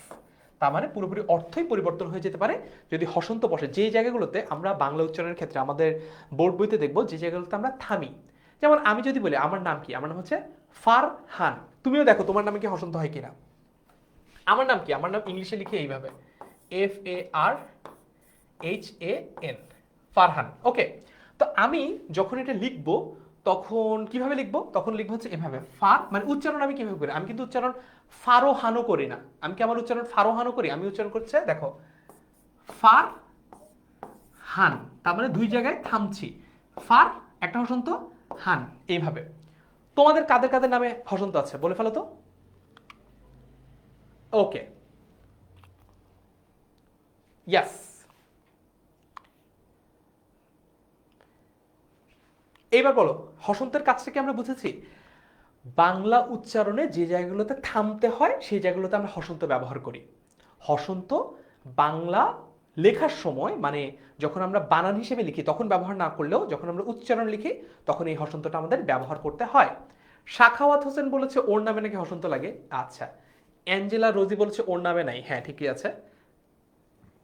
রিমন, হ্যাঁ রিমনের নামে কিন্তু হয়, দেখো যেমন এই যে রিমন, RIMON, তো উচ্চারণটা কি হবে এইভাবে রমন, রিমন, দেখেছো যেখানে থামবো ওখানে হসন্ত হবে। জাবরান বলেছে ওর নামের নাকি নাই, এই জাবরান নাই কই, দেখো তোমার নাম কি জাব, হসন্ত রান আছে তো। ফারহানে যদি দুইটা হসন্ত থাকে জাবরানেও তো দুইটা হসন্ত আছে। ওকে, ঠিক আছে, ক্লিয়ার? হসন্তের আইডিয়াটা কি ক্লিয়ার? তাহলে আমরা পরের প্রশ্নে চলে যাই। ক্লিয়ার হলে একটু ক্লিয়ার লিখে ফেলো। আর যারা যারা আজকের এই বইটা গিফট হিসেবে পেতে চাও তারা হচ্ছে এই লাইভটা শেয়ার দিয়ে ফেলো। আমাদের প্রায় 200 মানুষজন শেয়ার করে ফেলেছে, আরও শেয়ার দিলে আরও অনেকে হয়তো বা আমাদের ক্লাসে জয়েন করতে পারবে। পরের প্রশ্নে যদি যাই, আচ্ছা অনেকবার এই প্রশ্ন হিসেবে এসেছে উপসর্গের কাজ কি, অনেকবার বোর্ডে এসেছে উপসর্গের কাজ কি। নতুন শব্দ গঠন, এটা খুব সহজ, এটা আমরা পারবো। উপসর্গের কাজ হচ্ছে নতুন শব্দ গঠন, উপসর্গের কাজ হচ্ছে নতুন শব্দ গঠন। ক্লিয়ার? ওকে, ঠিক আছে। তারপর দেখি পরের প্রশ্ন 16 নম্বর, শব্দের আগে বসে কোনটা বা নিচের কোনটা শব্দের শুরুতে বসে, আমরা জানি এটা হচ্ছে উপসর্গ। উপসর্গ কি করে, উপসর্গের নিজস্ব কোনো অর্থ নাই, উপসর্গ সবসময় শব্দের আগে বসে। যেমন ফর এক্সাম্পল একটা শব্দ যদি আমি বলি প্রয়োজন, এটা একটা চমৎকার শব্দ প্রয়োজন, আজকের ক্লাসটা তোমাদের জন্য খুবই প্রয়োজন, কিন্তু ক্লাসে দুষ্টুমি করা ক্লাসের জন্য অপ্রয়োজন। বুঝেছো, এই যে অটা প্রয়োজন শব্দটার আগে বসলো, তাহলে এই অটাকে আমরা কি বলবো, এই অটাকে আমরা বলবো হচ্ছে উপসর্গ, যার নিজস্ব কোনো অর্থ নাই কিন্তু সে শব্দের আগে বসে শব্দের অর্থকে পরিবর্তন করে ফেলেছে এবং একটা নতুন শব্দ গঠন করেছে। তাই এটাকে আমরা কি বলবো, এটাকে বলবো হচ্ছে আমরা সঠিক উত্তর ধরে নিব উপসর্গ। বুঝেছি? ক্লিয়ার ভাইয়া, ভেরি গুড। ক্লাস কেমন লাগছে তোমাদের বলো তো? তোমাদের মনে হয় এই প্রথম আমি বাংলা দ্বিতীয় পত্রের ক্লাস নিতে আসলাম এসএসসি, তবে কথা দিচ্ছি সামনে আমাদের এসএসসি 2026 মানে 26 সুপার স্টুডেন্টস 10MS এই যে গ্রুপটা রয়েছে এখানে ফ্রিতে অনেকগুলো বাংলা দ্বিতীয় পত্রের উপর লাইভ ক্লাস আমি নিব ইনশাল্লাহ। সেই ক্লাসগুলোতে আরও বিস্তারিত ডিটেলসে, যেহেতু ওগুলো টপিক ধরে ধরে নিব, তাই আমি আরও বিস্তারিত ডিটেলসে তোমাদের সাথে বেসিকগুলো আলোচনা করব সম্পূর্ণ ফ্রি লাইভ ক্লাসের মাধ্যমে। সো যারা যারা এখনো গ্রুপটাতে জয়েন করো নাই তারা গ্রুপটাতে জয়েন করে ফেলো। যারা এখনো বন্ধুদেরকে এই ক্লাসের কমেন্টে মেনশন করো নাই তারা বন্ধুদেরকে মেনশন করে ফেলো, এবং যারা লাইভটা শেয়ার দাও নাই তারাও একটু লাইভটা শেয়ার দিয়ে ফেলো যাতে অন্য বন্ধুরাও দেখতে পারে। ওকে, পরের প্রশ্ন 17, অর্থ নেই কিন্তু অর্থের দোতনা তৈরি করে কি? এটাও পারবো, এটাও খুব সহজ। অর্থ নেই কিন্তু অর্থের দোতনা তৈরি করে, মাত্রই পড়লাম উপসর্গ। উপসর্গের নিজস্ব অর্থ নাই কিন্তু সে অর্থের একটা দোতনা, দোতনা মানে কি জানো, একটা হচ্ছে তরঙ্গ তৈরি করে, মানে একটু নাড়াচাড়া দেয়। একদম সিম্পল, দোতনা বলতে একটু নাড়াচাড়া দেয় এমন বোঝায়, একটা তরঙ্গ তৈরি করে। একটা শান্ত পুকুরের মধ্যে একটা ঢিল মারলে যেরকম অনেকগুলো তরঙ্গ তৈরি হয়, সেরকম উপসর্গ কি করে, একটা গোবেচারা শব্দের সামনে বসে শব্দটার অর্থের মধ্যে একটা নাড়াচাড়া দেয়। বুঝেছো, এটাকেই দোতনা বলে। ওকে, নুসরাত জাহান বলছে আমি ভদ্র ভাই, আমি অস্বীকার করি নাই, তুমি ভদ্র, মেনে নিলাম, যাও। 18 নম্বর প্রশ্ন, চন্দ্রমুখ। এইবার দেখো, এইবার কিন্তু আমরা সমাসের টপিকে চলে আসছি। দেখো এইবার একটু মনোযোগ দিতে হবে, সমাসের টপিকে চলে আসছি। চন্দ্রমুখ কোন কর্মধারয় সমাসের উদাহরণ বা মুখচন্দ্রের ন্যায় কোন কর্মধারয় সমাসের উদাহরণ? ওকে, আমরা কি এটার বেসিকটা শিখতে চাই? শিখতে চাইলে একটু লিখো যে চাই। আমি তাহলে তোমাদেরকে উপমান কর্মধারয় সমাস আর উপমিত কর্মধারয় সমাসটা আজকে আমি তোমাদেরকে একদম নিনজা টেকনিক দিয়ে ক্লিয়ার করে দিব, যেটা তোমাদেরকে ক্লাসের আগে আমি কথা দিয়েছিলাম। আমরা কি চাই? তাহলে হয়তো বা আজকে ক্লাস একটু লেংদিও হতে পারে। আজকে ক্লাস শেষ করার কথা ছিল রাত 10টায়, কিন্তু তোমরা যদি এই বেসিকগুলো শিখতে চাও তাহলে হয়তো বা আরেকটু টাইম লাগতে পারে। চাই, ওকে, একজন বলছে পারি, আরেকজন বলছে চাই। Very good. আচ্ছা ঠিক আছে, আমি একটু দেখাই, বেসিকটা দেখাই, তাহলে অনেকগুলো প্রশ্ন নিজেরাই উত্তর পাবা। শুনো, আমরা মূলত দুইটা কর্মধারয় সমাস নিয়ে সবচেয়ে বেশি কনফিউজ থাকি, এবং আমাদের এসএসসি বলো, এইচএসসি বলো, অ্যাডমিশন টেস্ট বলো, চাকরি পরীক্ষা বলো, সব জায়গায় এই দুইটা জায়গা থেকে 70% বেশি প্রশ্ন এই দুইটা জায়গা থেকে আসে। একটা হচ্ছে উপমান কর্মধারয় সমাস, উপমান কর্মধারয় সমাস, আরেকটা হচ্ছে উপমিত কর্মধারয় সমাস, উপমিত কর্মধারয় সমাস।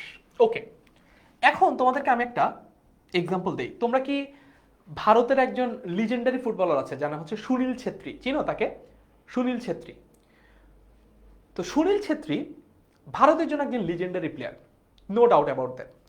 এখন মনে করো ওয়ার্ল্ডের one of the greatest football players হচ্ছে লিওনেল মেসি।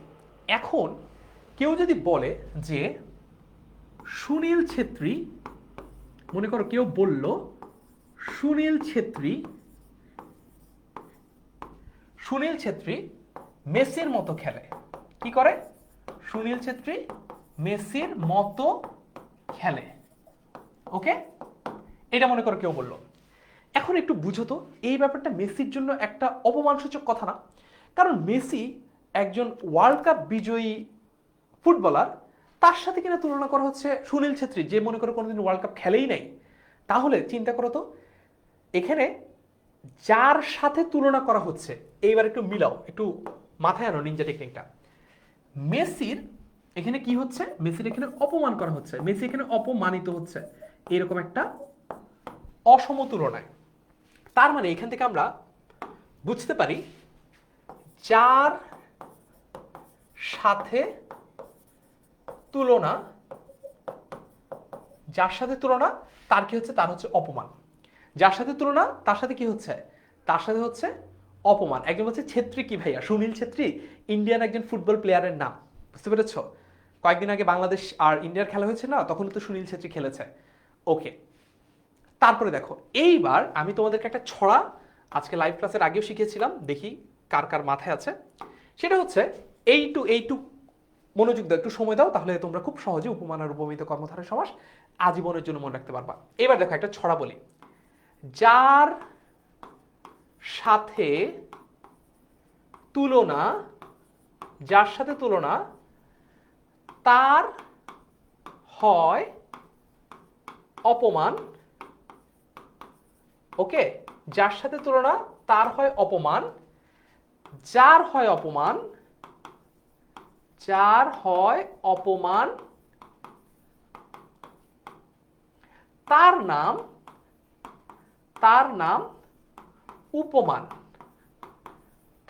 উপমান। এই ছড়াটা একটু শিখে ফেলো, মুখে মুখে বলো আমার সাথে।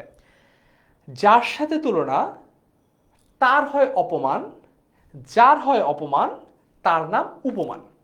ওকে ফাইন, তাহলে আমরা বুঝে ফেললাম সুনীল ছেত্রী মেসির মতো খেলে। এইখানে মেসির সাথে যেহেতু তুলনা করা হচ্ছে, তাই মেসির তুলনা হচ্ছে, অর্থাৎ এখানে মেসি হচ্ছে আমাদের কি? মেসি হচ্ছে এখানে আমাদের উপমান, কারণ তার তুলনা করা হয়েছে। এইবার আসো আমাদের সমাস সেন্ট্রিক উদাহরণে। একটা সমাস রিলেটেড উদাহরণ দিই, সেটা হচ্ছে কাজল কালো। কাজল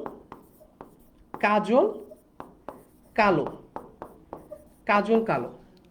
এইটার ব্যাস বাক্য কি? কাজল কালোর ব্যাস বাক্য কি? কাজল কালোর ব্যাস বাক্য হচ্ছে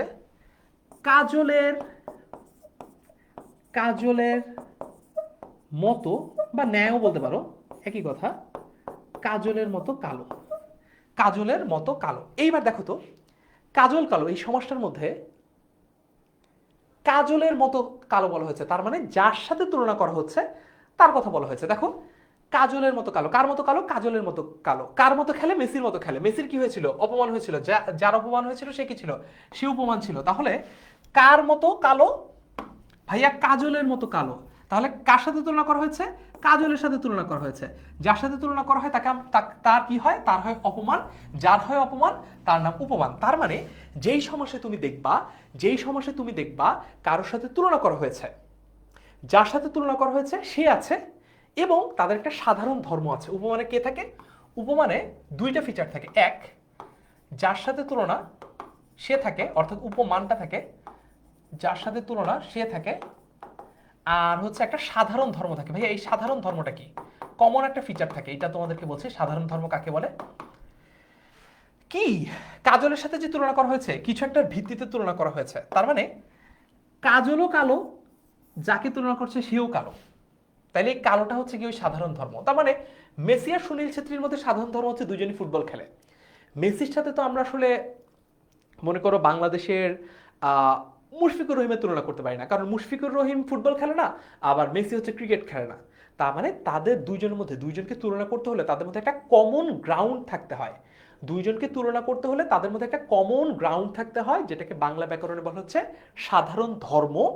এই সাধারণ ধর্মটা যদি থাকে এবং যার সাথে তুলনা করা হচ্ছে সে যদি থাকে, এই দুইটা ফিচার যদি মিলে যায়, দেখো কাজলের মতো কালো, তার মানে যাকে তুলনা করা হয়েছে, যার সাথে তুলনা করা হয়েছে সে আছে কাজল, এবং যে ধর্মের ভিত্তিতে তুলনা করা হয়েছে কালো সেটা আছে। এই যে দেখো, যার সাথে তুলনা করা হয়েছে সে আছে এবং যেই ধর্মের ভিত্তিতে তুলনা করা হয়েছে সেটা আছে, তাই এটা হবে উপমান কর্মধারয় সমাস। ক্লিয়ার কিনা একটু বলো? উপমান কর্মধারয় সমাস ক্লিয়ার কিনা বলো, তারপর আমরা উপমিত কর্মধারয় সমাসে চলে যাব। খুবই সহজ। আর এই নিনজা টেকনিকটা কেমন লাগলো একটু শেয়ার করে তোমার বাকি বন্ধুদেরকেও তাক লাগিয়ে দাও। এত চমৎকার একটা নিনজা টেকনিক শেখালাম, কেমন লাগলো?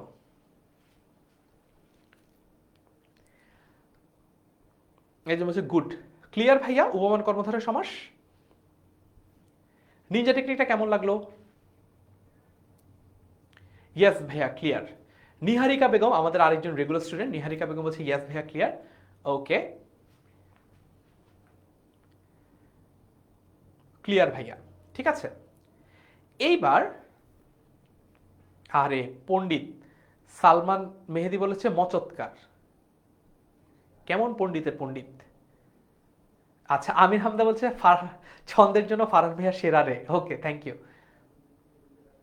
ক্লিয়ার। আচ্ছা, এইবার আমরা উপমিত কর্মধারয় সমাসটা একটু দেখে ফেলি। উপমিত কর্মধারয় সমাসের মধ্যে ঘটনা কি? উপমিত কর্মধারয় সমাসের মধ্যে ঘটনা হচ্ছে যে একটা উপমিত কর্মধারয় সমাসে তোমরা উদাহরণ দাও। মনে করো চন্দ্রমুখ, চন্দ্রমুখ, ঠিক আছে, চন্দ্রমুখ। আমরা একটু পরে এক্সাম্পলে পাবো, তো এই জন্য চন্দ্রমুখটা একটু ক্লিয়ার করে নেই। চন্দ্রমুখ, চন্দ্রমুখ, চন্দ্রমুখ বা মুখচন্দ্র যাই বলো, তার মানে হচ্ছে সিম্পল করে যদি বলি চাঁদের মতো মুখ। আরে এ কি বিপদ, এখানে তো একটা ঝামেলা দেখতে পাচ্ছি। চাঁদের মতো মুখ। আচ্ছা, এইবার দেখো উপমিত কর্মধারয় সমাসে তাহলে কি থাকে? উপমিত কর্মধারয় সমাসের এবার ফিচার বলি। উপমিত কর্মধারয় সমাসে যার সাথে তুলনা সে থাকে, মানে আগেরটার মতো আর কি, উপমানের মতো, যার সাথে তুলনা সে থাকে এবং যাকে তুলনা সেও থাকে। তাইলে প্রশ্ন হচ্ছে ভাইয়া থাকে না কে? যাকে তুলনা সেও থাকে, তাহলে থাকে না কে ভাইয়া? থাকে না হচ্ছে সাধারণ ধর্ম। উপমিত কর্মধারয় সমাসে কি থাকে না? সাধারণ ধর্ম, যে কমন ফিচারটা সেটা থাকে না উপমিত কর্মধারয় সমাসে। এই সাধারণ ধর্মটা থাকে না। দেখো তো এখানে চাঁদের মতো মুখ বলা হচ্ছে, মুখটা কারো একজনের মুখটা চাঁদের মতো। মনে করো আমার কথাই যদি তোমরা ধরে নাও যে তোমরা বললো যে ফারহান ভাইয়ের মুখটা চাঁদের মতো। এখন প্রশ্ন হচ্ছে চাঁদের মতো মুখ বলতে আসলে কি বোঝাচ্ছে? চাঁদের মতো গোল, চাঁদের মতো জল জল করছে, নাকি চাঁদের মতো চকচক করছে, নাকি চাঁদের মতো মুখে চাঁদের যেরকম কলঙ্ক আছে মুখেও কি ওরকম কালিমা আছে, নাকি চাঁদের যেরকম নিজস্ব কোনো আলো নাই আমার মুখেরও সেরকম নিজস্ব কোনো আলো নাই? দেখো এখানে চাঁদের সাথে মুখের তুলনা করা হচ্ছে। চাঁদটা তাহলে হচ্ছে আমাদের এখানে উপমান, কারণ চাঁদের সাথে তুলনা করা হচ্ছে। মুখটা হচ্ছে উপমেয়, কারণ হচ্ছে মুখকে তুলনা করা হচ্ছে, তাহলে এই ফিচারটাও আছে, যার সাথে তুলনা করা হচ্ছে সেও আছে, যাকে তুলনা করা হচ্ছে সেও আছে, কিন্তু অমুকের সাথে তমুকের তুলনাটা যার ভিত্তিতে হবে সেই সাধারণ ধর্মটা নাই। যদি সাধারণ ধর্মটা না থাকে তাহলে সেটা উপমিত কর্মধারয় সমাস। That's it, simple. বুঝতে পেরেছ? উপমান কর্মধারয় সমাসে যার সাথে তুলনা করা হয় সে থাকে এবং সাধারণ ধর্ম থাকে। উপমিত কর্মধারয় সমাসে যার সাথে তুলনা করা হয় সে থাকে, যাকে তুলনা করা হয় সে থাকে, কিন্তু এই দুইজনকে যার ভিত্তিতে তুলনা করা হচ্ছে সেই সাধারণ ধর্মটা থাকে না। পায়েল খান বলেছে বেস্ট ক্লাস ভাইয়া, থ্যাংক ইউ সো মাচ। আমি একটু সরে দাঁড়াই, তাহলে তোমরা একটু স্ক্রিনশট নিতে পারবা। সরে দাঁড়াইলাম, তোমরা একটু স্ক্রিনশট নিয়ে নাও, কিন্তু এইটা যদি খাতায় নোট না করো তাহলে জীবনেও এটা মনে থাকবে না। সজীব আহমেদ বলছে শশব্যস্ত উপমিত কর্মধারয় সমাস। আচ্ছা, কারণ কি? কারণ হচ্ছে শশ মানে কি জানো? এই যে শস্য, একজন বলছে শশব্যস্ত। শশব্যস্ত মানে হচ্ছে শশের মতো ব্যস্ত। শশ মানে হচ্ছে আসলে খরগোশ। তো আমি যদি লিখি খরগোশ মানে ব্যস্ত বলতে বোঝায় যে খরগোশের মতো ছুটাছুটি করে। ওকে, তাহলে এখানে যার সাথে তুলনা করা হয়েছে সে আছে, যেটার ভিত্তিতে তুলনা করা হচ্ছে সেটা আছে, কিন্তু এটা নাই, যাকে তুলনা করা হয়েছে সে নাই। ক্লিয়ার? এস এস ডান, ভেরি গুড। লাইফ শেয়ার দিয়েছো? অল রাইট, তারপরে যাই। তো চন্দ্রমুখ কোনটা? এইবার তো চোখ বন্ধ করে পারবো এগুলো। চন্দ্রমুখ, চাঁদের মতো মুখ, কি নাই? সাধারণ ধর্ম নাই। কি নাই? চাঁদ, এই চন্দ্রমুখে কি নাই? সাধারণ ধর্ম নাই। মনে হয় অসাধারণ ধর্ম আছে। সাধারণ ধর্ম আছে কিন্তু আসলে উল্লেখ নেই, বুঝছো? সাধারণ ধর্মটা নাই, এই জন্য এটা হচ্ছে উপমিত কর্মধারয় সমাস। একাধিকবার বোর্ডে এসেছে। 19 নম্বর প্রশ্ন দেখি। চন্দ্রমুখ শব্দের ব্যাস বাক্য কোনটি? চন্দ্রের ন্যায় মুখ, চন্দ্ররূপ মুখ, মুখ চন্দ্রের ন্যায়, মুখ চন্দ্র। অনেকবার বোর্ডে এসেছে, এটার উত্তর পারবো। ওকে, তাফপিয়া বলছে আপনার ক্লাস ভালো লাগে, থ্যাংক ইউ সো মাচ। কার কাছে হচ্ছে মুখ চন্দ্রের ন্যায়, মুখ চন্দ্রের ন্যায়, তার মানে চাঁদের মতো মুখী, মানে একই জিনিসই বোঝায় আর কি, কিন্তু এটা হচ্ছে ব্যাকরণের প্রচলিত বেশি এটা। ওকে, 20 নম্বর উপমিত কর্মধারয় সমাসের উদাহরণ কোনটি? অরুণের ন্যায় রাঙা, কাজলের মতো কালো, তুষারের মতো শুভ্র। তার মানে সবগুলোতেই দেখো, সবগুলোতেই কিন্তু সাধারণ ধর্মটা আছে, বুঝো। শুধুমাত্র সাধারণ ধর্ম আছে কি না এটার ভিত্তিতেই তুমি উপমিত নাকি উপমান নির্ণয় করতে পারো। সাধারণ ধর্ম রাঙা আছে, তাহলে এটা হবে না। সাধারণ ধর্ম কালো আছে, তাহলে এটা হবে না। সাধারণ ধর্ম শুভ্র আছে, তাহলে হবে না, হবে না, হবে না। কারটা হচ্ছে চন্দ্রমুখ, কারটা হচ্ছে চন্দ্রমুখ। ক্লিয়ার? এইবার বুঝলা তো কেন এখানে এতক্ষণ সময় দিয়েছি? কারণ ওইখানে যদি একটু সময় দেই এই এমসিকিউ গুলো তোমরা 2 থেকে 3 সেকেন্ডের মধ্যে সলভ করে ফেলতে পারবা। পারবো না এইভাবে একদম এইরকম ভাবে সলভ করে ফেলতে পারবো না? রাইট, ওকে। তো আমরা এরকম বিস্তারিত প্রত্যেকটা, আজকে তো জাস্ট উপমান উপমিত দেখালাম, সমাসের তো আরো অনেকগুলো ক্যাটাগরি আছে, সবগুলোর বিস্তারিত ক্লাস আমরা নিব হচ্ছে আমাদের এসএসসি 26 শেষ মুহূর্তের প্রস্তুতি ক্লাসে, কোর্সে, পেইড ব্যাচে। এইখানে তোমরা ভর্তি হয়ে যাও। যে কোনো প্রশ্ন থাকলে যে কোনো সময় কল করতে পারো 16910 এই নম্বরে। কিন্তু ভর্তি না হলে আজকের ক্লাস পর্যন্ত আসলে শিখতে পারবা, এর চেয়ে বিস্তারিত ইনডেপথ পড়ানোর সুযোগ বা সময় তো একটা ক্লাস আসলে হবে না। এই জন্য আমাদের পেইড ব্যাচে চলে আসলে ভালো হবে আর কি। ওকে, নিচের কোনটি দ্বিগু কর্মধারয় সমাসের উদাহরণ? দ্বিগু কর্মধারয় সমাসের উদাহরণ কোনটা? দ্বিগু, নিচের কোনটি দ্বিগু কর্মধারয় সমাসের উদাহরণ? দ্বিগু মানে কি? দ্বিগু মানে হচ্ছে, দ্বিগু এর সাথে একটা কথার মিল আছে। দ্বিগু মানে হচ্ছে, দ্বিগুর সাথে একটা জিনিসের মিল আছে, সেটা হচ্ছে দ্বিগুণ। সামনে আসছে ফাগুন, সামনে আসছে ফাগুন, আমরা হব দ্বিগুণ। দ্বিগুণ বলতে কি বোঝায় তাহলে? দ্বিগুণ বলতে একটা সংখ্যার ধারণা বোঝায়। দ্বিগুণ বলতে বোঝা হচ্ছে সংখ্যা। দেখো তো শশব্যস্ত সংখ্যা নাই, চৌরাস্তাতে সংখ্যা আছে, আলু সিদ্ধতে সংখ্যা নাই, মনমাঝিতে সংখ্যা নাই, তাহলে যেখানে সংখ্যা আছে সেটাই হবে হচ্ছে দ্বিগু কর্মধারয় সমাস। চৌরাস্তা, 4 রাস্তা সমাহার, ঠিক আছে? হাই হাই, সঞ্জিতা বলছে অনেক কঠিন লাগে। ওমা, এতক্ষণ ধরে এতগুলা নিনজা টেকনিক দিয়ে বোঝালাম, এখন যদি বলো যে ভাইয়া কঠিন লাগে বুঝি নাই। এই প্রসঙ্গে কবি বলেছেন কি জানো? সারা রাত করিলাম পাঠ গীতা, সকালে সে উঠিয়া জিজ্ঞাসিল কার বাবা সীতা। এই অবস্থা, এমন হলে হবে? আচ্ছা, ঠিক আছে, অসুবিধা নাই, ভয় পাওয়ার কিচ্ছু নাই। আমাদের যে এসএসসি 26-এর ফ্রি ফেসবুক গ্রুপটা রয়েছে, এসএসসি 26 সুপার স্টুডেন্টস গ্রুপ, এই গ্রুপে আসো, প্রশ্ন করো, আমরা প্রশ্নগুলো উত্তর দিয়ে দিব। আমাদের যে লাইভ মেন্টরশিপ আছে, গাইডলাইন সেশনগুলো আছে, সেখানে তোমাদের প্রশ্নগুলোর উত্তর দিয়ে দিব। আর অন টপ অফ দ্যাট আমাদের যে পেইড ব্যাচটা রয়েছে, এসএসসি 26 শেষ মুহূর্তে প্রস্তুতি কোর্স, সেখানে আমরা একদম শুরু থেকে সবকিছু হাতে কলমে ধরিয়ে ধরিয়ে বুঝিয়ে দেব। পরের প্রশ্ন, নিচের কোনটি বহুব্রীহি সমাসের উদাহরণ? রাজপথ, সেতার, মনমাঝি নাকি ঝড় বৃষ্টি? কোনটা বহুব্রীহি সমাস? বহুব্রীহি সমাস মানে হচ্ছে পূর্বপদ এবং পরপদ কোনো পদেরই অর্থ প্রাধান্য পায় না যে সমাসে, সেটাই হচ্ছে কি সমাস? সেটাই হচ্ছে বহুব্রীহি সমাস। অল রাইট, ঠিক আছে। কারেক্ট অ্যান্সার কি? আমার মনে হয় সেতার। তোমাদের কি মনে হয়? সেতার, তিন তারের সমাহার, সেতার। ঠিক আছে, কারেক্ট অ্যান্সার হচ্ছে সেতার, তিন তারের সমাহার। কোন বহুব্রীহি সমাসে পারস্পরিক ক্রিয়ার একটা অবস্থা তৈরি হয়? কোন বহুব্রীহি? আমার কাছে অনেকগুলো নিনজা টেকনিক আছে, আজকে ক্লাসে পড়ানোর সময় নেই দিকে পড়াতে পারছি না, পরবর্তীতে পড়াবো। পেইড ব্যাচে তো অবশ্যই, ফ্রিতেও পারলে পড়াবো ফ্রি গ্রুপে।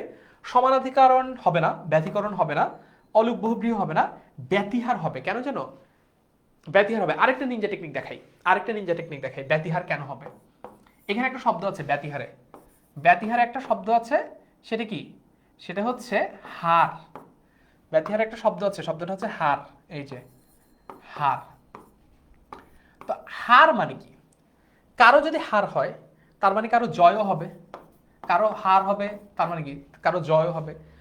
কেউ জিতছে কেউ হারছে, তার মানে কি দুইজন মিলে যখন একই ধরনের একটা কাজ করে, ফর এক্সাম্পল ব্রাজিল আর আর্জেন্টিনার একটা ম্যাচ হচ্ছে, একবার ব্রাজিল গোল দেওয়ার চেষ্টা করছে, একবার আর্জেন্টিনা ডিফেন্ড করার চেষ্টা করছে, আরেকবার আর্জেন্টিনা গোল দেওয়ার চেষ্টা করছে, ব্রাজিল ঠেকানোর চেষ্টা করছে। তার মানে দুইজনই একই ধরনের কাজ যখন করে তখন কেউ জেতে কেউ হারে।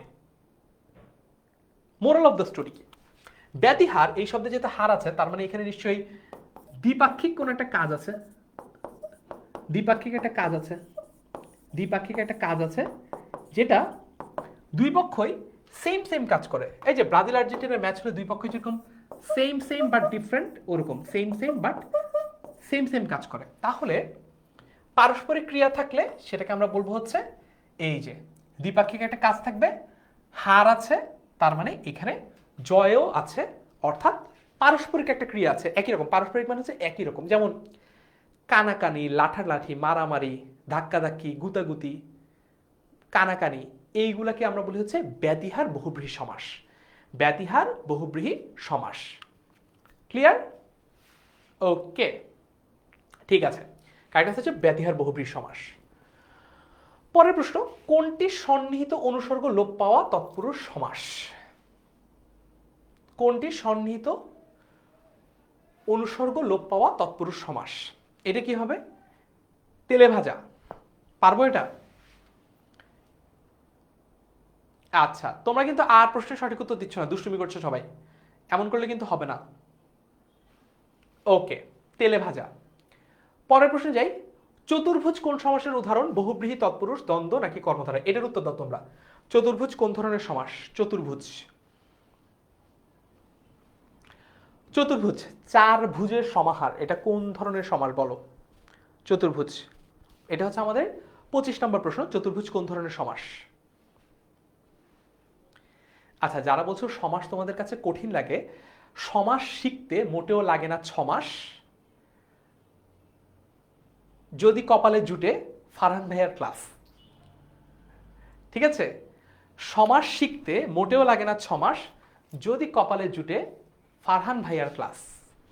অলরাইট, চতুর্ভুজ শব্দটি কোন সমাসের উদাহরণ? এটা হচ্ছে বহুব্রীহি সমাসের উদাহরণ, বহুব্রীহি সমাসের উদাহরণ। ওকে, ঠিক আছে। তারপর দেখি আদালত কোন ভাষার শব্দ? এগুলো সরাসরি মুখস্থ প্রশ্ন, একদম বইতে যেখানে যেমনটা আছে সেভাবে হুবহু মুখস্থ করতে হবে। আদালত একটা আরবি শব্দ, আদালত, আদিল, আদিল মানে হচ্ছে ন্যায় বিচারক, আদালত এগুলো কোত্থেকে এসছে? আরবি থেকে এসেছে। পারবো? আদালত, ইয়াস, ঠিক আছে, আরবি শব্দ। পরের প্রশ্ন, সচিবালয় কোন শব্দ হিসেবে পরিচিত? বাংলা, পারিভাষিক।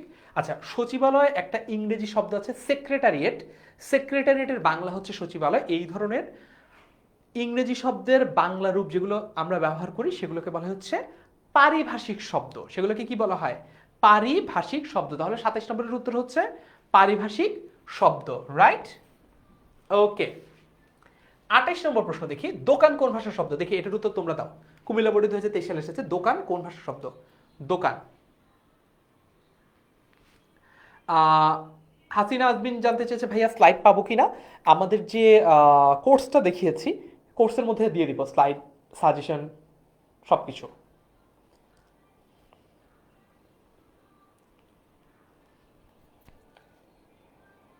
ওকে, আরিয়া হলাদার বলছে ফারহান ভাইয়া is best, thank you so much. আজকে কারা কারা প্রথমবারের মতো আমার ক্লাসটা করলা বলো তো? আমার ক্লাসের আগে কেউ কখনো করোনি এরকম কারা আছো জানাও, এবং আজকে যারা প্রথমবারের মতো আমার ক্লাসটা করলা, আমার ক্লাস করে তোমাদের কাছে কেমন লাগছে সেটাও তোমরা আমাকে জানিও। ওকে, ঠিক আছে। কারেক্ট অ্যান্সার কি? কারেক্ট অ্যান্সার হচ্ছে কি? ফার্সি। দোকান শব্দটা আসছে ফার্সি ভাষা থেকে। গড়মিল গঠন বিবেচনায় কোন শব্দ? তুর্কি, পর্তুগিজ, হিন্দি নাকি সাধিত শব্দ? গড়মিল।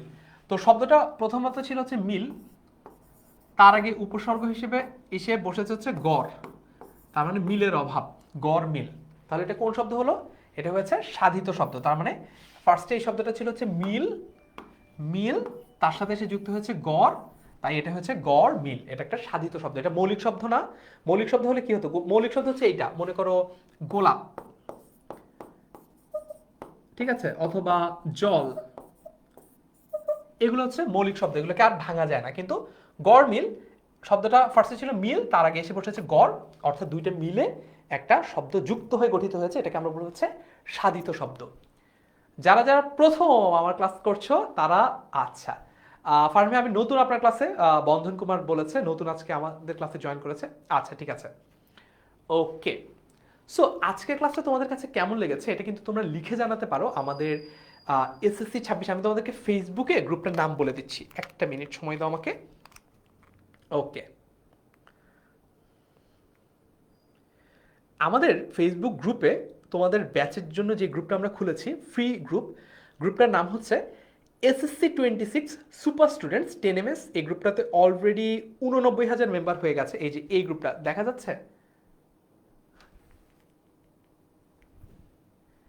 গ্রুপের নাম হচ্ছে এসএসসি 26 সুপার স্টুডেন্টস 10MS। আর যারা যারা অলরেডি গ্রুপটাতে আছো তারা একটু কমেন্টে লিঙ্ক দিয়ে দিও, তাহলে তোমাদের বাকি বন্ধুরাও জয়েন করতে পারবে যারা এখনো জয়েন করে নাই। সো এই গ্রুপে আজকের ক্লাসটা কেমন লাগলো, এরকম ক্লাস তোমরা আরো চাও কিনা সেটা তোমরা আমাদেরকে লিখে জানাতে পারো। কোনটি তৎসম শব্দ? আচ্ছা, তৎসম শব্দ নির্ণয়ের জন্য আমার বেশ কয়েকটা নিনজা টেকনিক আছে, তোমাদের সাথে তোমরা চাইলে যে গ্রুপটা দেখালাম এসএসসি 26 সুপার স্টুডেন্টস 10MS, এই গ্রুপটাতে তৎসম শব্দ নির্ণয় করার 12টা নিনজা টেকনিক আছে, সেটা তোমাদের সাথে শেয়ার করব। এই নিনজা টেকনিকগুলোর মাধ্যমে আমরা জানি দক্ষিণ, এইটা হচ্ছে কি একটা তৎসম শব্দ বা সংস্কৃত শব্দ। দেখেছো? পেরেছি? ওকে, ঠিক আছে। আচ্ছা, স্ক্রিনে দেখতে সমস্যা হলে সমস্যা নেই, তোমরা হচ্ছে ফেসবুকে সার্চ দাও এসএসসি 26 সুপার স্টুডেন্টস, তাহলে পেয়ে যাবা। 89,000 মেম্বার আছে, দেখলেই খুঁজে পাবা। গুরুত্ব কোন পদ? গুরুত্ব, একটা শব্দ হচ্ছে গুরুত্ব, একটা শব্দ হচ্ছে মনে করো গুরুত্বপূর্ণ, হ্যাঁ, একটা শব্দ হচ্ছে গুরুতর, এরকম অনেক শব্দ থাকতে পারে। এখন তোমরা আমাকে বলো, গুরুত্ব, সে আমাকে গুরুত্ব দিল না, তাহলে গুরুত্বটা কোন? দেখো, সে আমাকে গুরুত্ব দিল না, তাহলে গুরুত্বটা কোন পদ? আচ্ছা, হাবিবুর রহমান বলছে ভাইয়া আমি আজকে প্রথম আপনার ক্লাসে এসেছি, আপনি অনেক ভালো পড়ান, thank you so much Habib. আশা করি এই লাইভ ক্লাসটা শেয়ার দিয়ে তুমি তোমার বাকি বন্ধুরাও যারা জানে না যে আমি আসলে ক্লাসে ভালো পড়াই তাদেরকেও একটু দেখার সুযোগ করে দাও। ইনশাল্লাহ অন্য কোনো দিন যদি এরকম অন্য কোথাও কোনো একটা ভালো ক্লাস হয়, তোমার বন্ধুরা শেয়ার দিলে তুমিও আবার দেখতে পাবা। ওকে, কারেক্ট আনসার কোনটা? গুরুত্ব কোন পদ? গুরুত্ব হচ্ছে বিশেষ্য। ওই যে তিনি গুরুত্বপূর্ণ দায়িত্বে আছেন, এখানে গুরুত্বপূর্ণটা হচ্ছে বিশেষণ, অ্যাডজেক্টিভ। আর সে আমাকে মোটেও গুরুত্ব দিল না, সে আমাকে কি দিল না? সে আমাকে গুরুত্ব দিল না, তাহলে এই যে গুরুত্বটা কি? এটা বিশেষ্য বা নাউন, বিশেষ্য বা নাউন। ওকে, ঠিক আছে। তারপরে দেখি ভোজন কোন পদ? ভোজন কোন পদ? বিশেষ্য, বিশেষণ, ক্রিয়া বিশেষ্য নাকি ক্রিয়া বিশেষণ? ভোজন। ভোজন, শয়ন, পঠন, গমন একই ধরনের শব্দ, এটা কোন পদ জানতে চাওয়া হয়েছে। আচ্ছা, হুমায়রা ইসলাম মিথিলা বলেছে আমি শেয়ার দিয়েছি, thank you so much. Okay, fantastic. আচ্ছা, ইমনও বলেছে আমার কাছে অনেক ভালো লাগছে, থ্যাংক ইউ সো মাচ। লাইভটা একটু শেয়ার দিয়ে রেখো নিজেদের ফেসবুক প্রোফাইলে, তাহলে পরবর্তীতে নিজেরাই আবার খুঁজে পাবা, বুঝছো? না হলে তো নিজেই খুঁজে পাবা না পরে আর। তাহলে এটা কি হবে? বিশেষ্য হবে, এটা তো আমরা বুঝছি। কোন বিশেষ্য? ক্রিয়া বিশেষ্য। কেন? কারণ হচ্ছে এটা একটা, দেখো এটা একটা কাজের নাম না? ক্রিয়া মানে কি? কাজ। আর ক্রিয়া বিশেষ্য মানে হচ্ছে কাজের নাম, তাহলে এটা হবে হচ্ছে ক্রিয়া বিশেষ্য। ভোজন কোন পদ? ক্রিয়া বিশেষ্য। গুণ বিশেষ্য কোনটা? তার মানে গুণের নাম কোনটা? সাগর হবে না। ভোজন এটা তো আসলে ক্রিয়া বিশেষ্য, কারণ এটা একটা কাজের নাম। বাহিনী এটাও হবে না, তাহলে this should be the correct answer. সততা। কেন? কারণ এটা একটা গুণের নাম। তিনি একটু বুঝো, তিনি মানুষ হিসেবে অত্যন্ত সৎ। তিনি মানুষ হিসেবে অত্যন্ত সৎ, এই সৎটা হচ্ছে একটা বিশেষণ, একটা অ্যাডজেক্টিভ। কিন্তু তার সততা আমাদেরকে মুগ্ধ করে, অর্থাৎ তার কোনো একটা গুণের নাম যেটা কিনা হচ্ছে সততা, সেটা আমাদেরকে মুগ্ধ করে। দ্যাট মিনস সততা হবে গুণ বিশেষ্য। সততা কি হবে? সততা হবে গুণ বিশেষ্য। বুঝতে পারছি? আমরা কি ক্লাসটা বুঝতে পারছি? ক্লাসের টপিকগুলো কি একটু একটু করে ক্লিয়ার হচ্ছে? ওকে, সততা। এমন অনেক ক্লাস চাই, ঠিক আছে? এমন যদি অনেক ক্লাস চাও তাহলে এসএসসি 26 সুপার স্টুডেন্টস 10ms গ্রুপে আজকের ক্লাসটা কেমন লেগেছে, কেন ভালো লেগেছে, এরকম ক্লাস কেন আরো বেশি চাও, এটা জাস্টিফিকেশন দিয়ে আমার ছবি সহ পোস্ট করবা, তাহলে আমি তোমাদের জন্য আরো ক্লাসের আয়োজন করব। 34 নম্বর প্রশ্ন, অপরাজেয় বাংলা এটা একটা ভাস্কর্যের নাম, এটা ঢাকা বিশ্ববিদ্যালয়ে অবস্থিত। বলা হয়েছে অপরাজেয় বাংলা কোন শ্রেণীর বিশেষ্য? স্থান নাম, সৃষ্টি নাম, কাল নাম নাকি ব্যক্তি নাম? স্থান নাম মানে কি? এটা তো কোনো একটা জায়গার নাম না। মনে করো টিএসসি আসলে একটা জায়গার নাম হয়ে গেছে এখন, কিন্তু এটা তো কোনো একটা জায়গার নাম না, তাহলে এটা স্থান নাম হবে না। মনে করো স্থান নামের এক্সাম্পল হচ্ছে মতিঝিল, ঠিক আছে? এটা হচ্ছে একটা স্থানের নাম। আচ্ছা, কাল নাম কোনটা? মনে করো সোমবার। সোমবার একটা কাল বা সময়ের নাম বলা হয়েছে। ব্যক্তি নাম মনে করো আমার নামই বলে দিই, ফারহান। এই সুযোগে আমার নামটা আরেকবার প্রচার করে ফেললাম, ফারহান। এরপর হচ্ছে সৃষ্টি নাম। সৃষ্টি নাম কোনটা? কোন একটা সৃষ্টিকর্মের নাম। ভাস্কর্য এটা একটা সৃষ্টিকর্ম, তারপর মনে করো একটা পেন্টিং, এটা একটা সৃষ্টিকর্ম। একটা নাটক, সিনেমা বা হচ্ছে গীতাঞ্জলি কবিতার বইটা, এটা একটা সৃষ্টিকর্ম। শেষের কবিতা, রবীন্দ্রনাথ ঠাকুরের লেখা একটা উপন্যাস, এটা একটা সৃষ্টিকর্ম। এইগুলো হচ্ছে সৃষ্টি নাম। তাহলে অপরাজেয় বাংলা এটা যেহেতু একটা ভাস্কর্য, ঠিক আছে, এটা কি? এটা একটা সৃষ্টিকর্ম, তাই এটাকে আমরা বলছি হচ্ছে সৃষ্টি নাম। ক্লিয়ার? আমি ঢাকায় থাকি, এখানে ঢাকায় কোন পদ? আমি ঢাকায় থাকি, এখানে ঢাকা কোন পদ? আমি ঢাকায় থাকি, এখানে ঢাকা কোন পদ? বলো, এটা হচ্ছে আমাদের 35 নম্বর প্রশ্ন। দেখি এটার উত্তর তোমরা দাও। ওকে,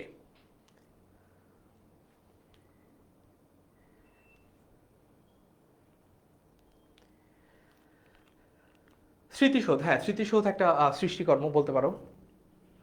বাট এই ধরনের এক্সাম্পলগুলো একটু রিস্কি। কেন? কারণ স্মৃতিসৌধ যেমন একটা সৃষ্টিকর্ম, স্মৃতিসৌধ কিন্তু একটা জায়গার নামও, বুঝছো?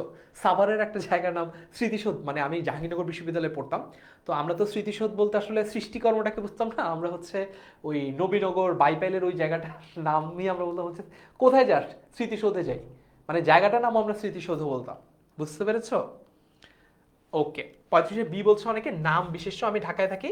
ওকে, বিশেষ্য, নাম বিশেষ্য, ক্রিয়া বিশেষণ, বিশেষণ, এটা হবে কি? নাম বিশেষ্য। দেখো এইটাও কিন্তু কারেক্ট, বাই দ্য ওয়ে। দেখো এটা কিন্তু বিশেষ্য, এটা কিন্তু নাউনও। বাট তোমাকে এমসিকিউতে তোমার কাছে চাওয়া হয় বেস্ট পসিবল অ্যান্সার। কি অ্যান্সার? Best possible answer. তার মানে সবচেয়ে যেটা অ্যাকুরেট, সবচেয়ে যেটা সঠিক। এখানে এটাও কিন্তু সঠিক, এটা তো নামও, একটা নাউনও, তাই না? ঢাকা একটা নাম, কিন্তু পরবর্তী অ্যান্সার যেটা নাম বিশেষ্য, এটা আরো বেশি অ্যাকুরেট,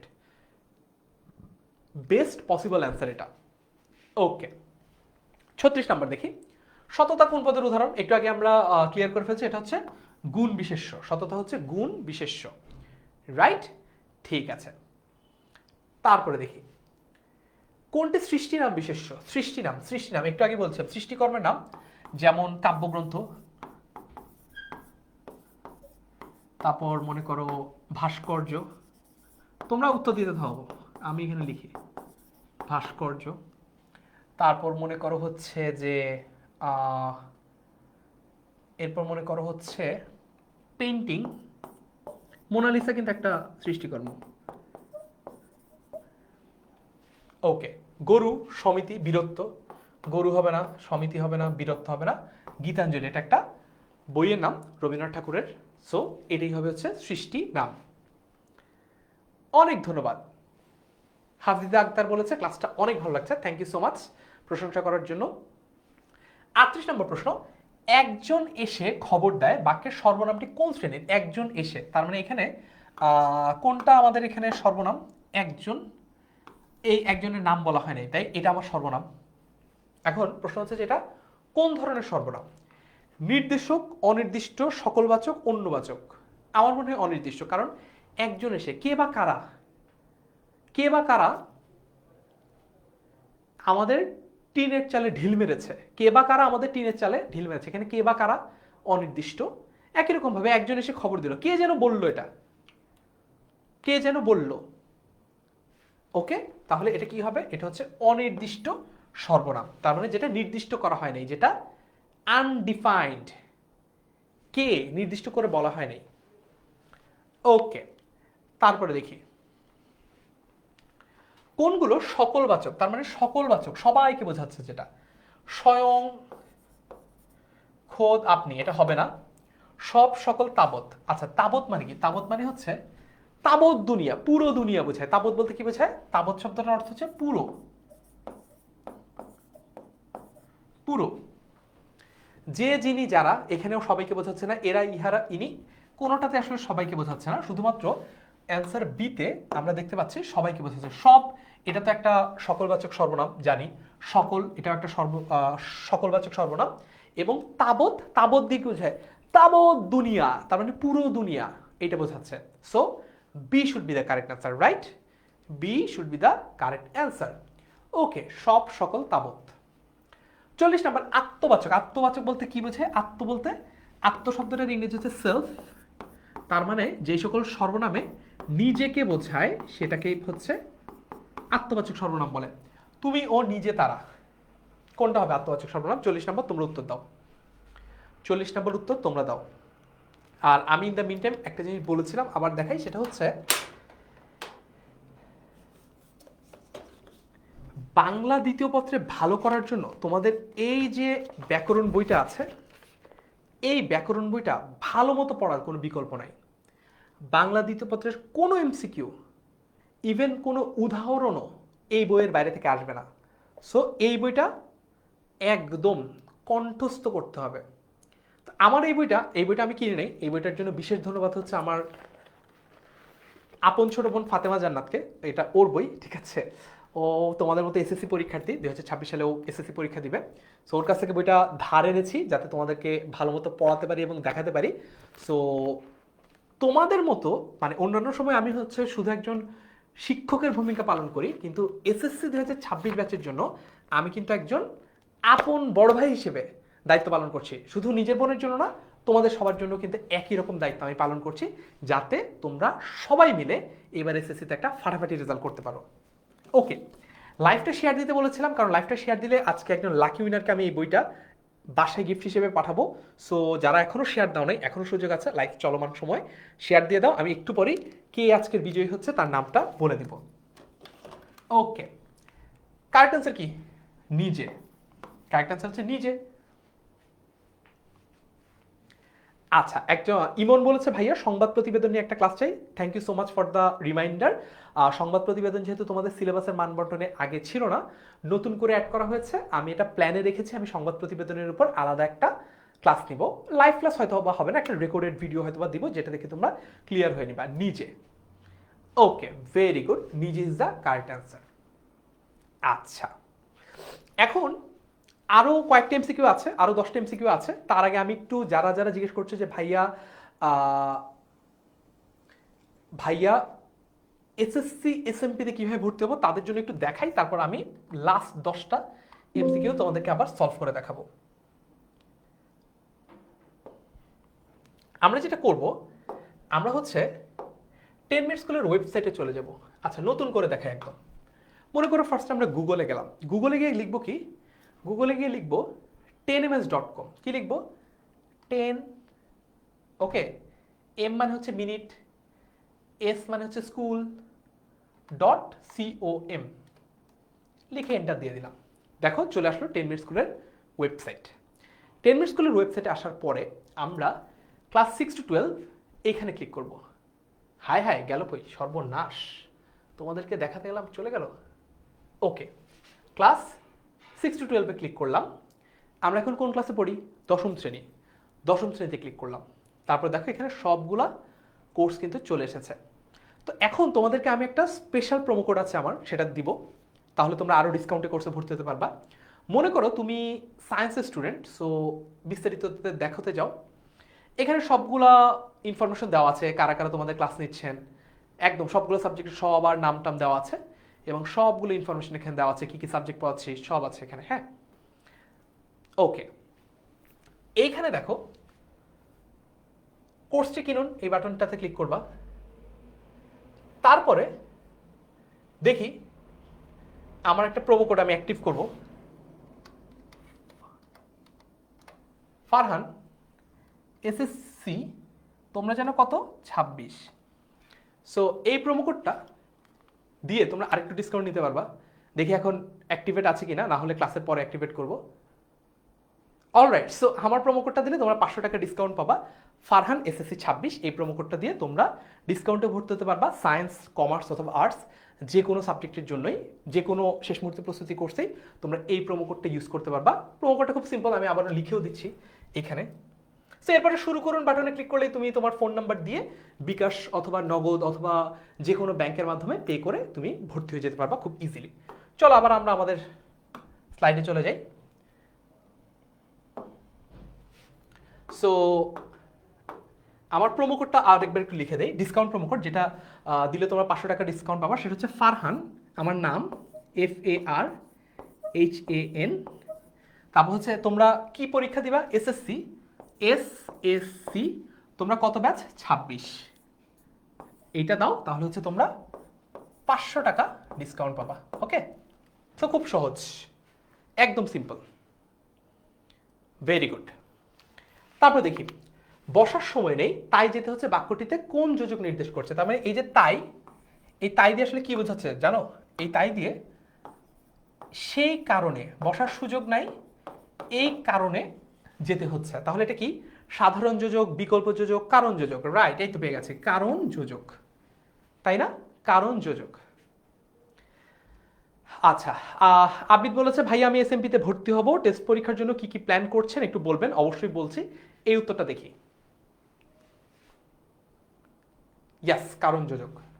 42 নম্বর দেখি, তাকে আসতে বললাম তবু এলো না, বাক্যটিতে কোন যোজক নির্দেশ করা হচ্ছে? তার মানে একটা, এখানে বাক্যে দুইটা অংশ, একটা হচ্ছে তাকে আসতে বললাম, আর একটা হচ্ছে তবু এলো না। অর্থাৎ এখানে বাক্যে দুইটা অংশ, এই যে এতটুকু একটা অংশ, এইটা আরেকটা অংশ। এই অংশে যা বলা হয়েছে পরের অংশে যদি তার সাথে কনফ্লিক্ট করা হয় বা তার বিপরীত কিছু বলা হয়, তার মানে এক্সপেকটেশন যদি মিট না করা হয়, এক্সপেকটেশন মিট হয়নি তবু এলো না, বাক্যটি কোন যোজক নির্দেশ করছে? সাধারণ, বিকল্প, বিরোধ নাকি সাপেক্ষ? এটা একটা বিরোধ প্রকাশ করছে না? কেন? কারণ হচ্ছে তোমাকে বললাম পড়তে, তুমি পড়লা না, ফাঁকিবাজি করলা, তার মানে তোমার কাছে আমার যে এক্সপেকটেশন ছিল সেটা তুমি মিট করলা না। ফারহান ভাইকে বলেছিলাম আজকে 100টা এমসিকিউ সলভ করে দে, ভাইয়া করলো না, তার মানে আমার কাছে তোমার যে এক্সপেকটেশন ছিল সেটা আমি মিট করলাম না। তাহলে তোমার সাথে আমার কি তৈরি হবে? একটা গ্যাঞ্জাম, ফ্যাসাদ, যেটাকে আমরা কি বলি, যেটাকে আমরা ভদ্র ভাষায় বলি হচ্ছে বিরোধ। বিরোধ বলছি, বিরোধ। তাকে আসতে বললাম তবু এলো না, বাক্যটি বিরোধ যোজক প্রকাশ করছে। রাইট? আচ্ছা, ওকে, পরের প্রশ্ন। সাধারণত বাক্যের কয়টি অংশ? সাধারণত বাক্যের কয়টি অংশ? কুমিল্লা বোর্ডে এসেছে, সিলেট বোর্ডে এসেছে 2, 3, 4 নাকি 5? সাধারণত বাক্যের কয়টা অংশ?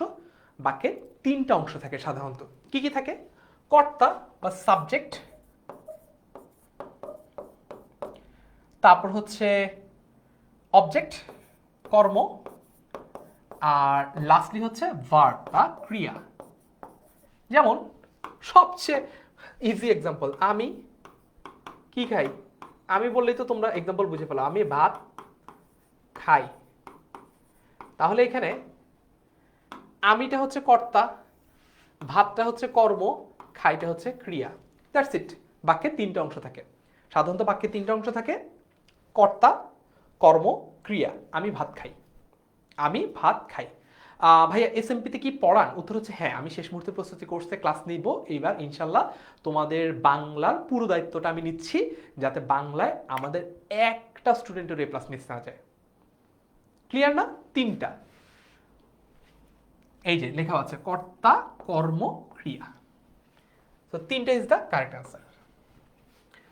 ৪৪ নম্বর প্রশ্ন, গঠনগত দিক থেকে বাক্যকে কয় ভাগে ভাগ করা যায়? গঠনগত দিক থেকে, গঠনগত দিক থেকে আমরা পেইড ব্যাচে এটা নিয়ে আলাদা ক্লাস নেব, আজকে আসলে সুযোগ বা সময় নাই। সরল বাক্য, জটিল বাক্য, যৌগিক বাক্য তিন ভাগে আমরা ভাগ করতে পারি। সরল, জটিল, যৌগিক তিন ভাগে আমরা ভাগ করতে পারি গঠনগত দিক থেকে, তিন ভাগে ভাগ করতে পারি, রাইট? পেরেছি? ওকে, ভেরি গুড। তারপর দেখি লক্ষ্যার্থ শব্দের কোন ধরনের অর্থ প্রকাশ করে? আচ্ছা, এখানে একটু এক্সপ্লেনেশন দরকার আছে, এখানে একটু এক্সপ্লেনেশন দরকার আছে, যদিও অনেক রাত হয়ে গেছে, তারপরে তোমাদেরকে দেই ব্যাখ্যাটা। সেটা হচ্ছে একটা শব্দে দুই রকম অর্থ থাকতে পারে, একটা হচ্ছে বাচ্যার্থ, একটা হচ্ছে লক্ষ্যার্থ। লক্ষ্যার্থ জিনিসটা কি? আমার মাথাই নষ্ট, তোমাদের প্রশ্ন শুনে আমার মাথাই নষ্ট। এই যে যখন আমি মাথা শব্দটা বললাম, তুমি কিন্তু ভিজুয়ালাইজ করছো একটা কথা। যখনই আমরা যে কোনো কথা বলি, আমি যেমন যদি আজকে বলি যে আজকে দেখলাম একটা হাতি উঠতেছে, এটা শোনার পর তুমি কি চিন্তা করলা? কি ফারহান ভাই কি বললো, হাতি উঠতেছে? তখন কিন্তু মনে মনে তুমি একটা হাতি কল্পনা করা শুরু করে দিচ্ছ অলরেডি। মনে মনে তুমি বাস্তব হোক অবাস্তব হোক, তুমি চিন্তা করা শুরু করছো একটা হাতি উঠতেছে। তুমি ভাবতেছো আচ্ছা উড়ার জন্য তো ডানা লাগে, তাহলে কি হাতিটা ওর কান দুইটা দিয়ে ডানার মতো কাজ করে উঠতেছে? তার মানে তুমি অলরেডি ভিজুয়ালাইজ করা শুরু করছো। আমরা একটা শব্দ শোনার সাথে সাথে যেটা ভিজুয়ালাইজ করি, যে অর্থটা ভিজুয়ালাইজ করি, সেটাকে বলা হচ্ছে বাচ্যার্থ। আর এর বাইরে যদি কোনো অর্থ থাকে সেটাকে বলা হচ্ছে লক্ষ্যার্থ। তোমাদের প্রশ্ন শুনে আমার মাথাই নষ্ট, এখানে মাথাটা হচ্ছে বাচ্যার্থ। কেন? কারণ মাথা নষ্ট বলতে এই যে আমার এক্সাক্ট এই মাথাটাই তুমি চিন্তা করতেছো। কিন্তু আমি যদি বলি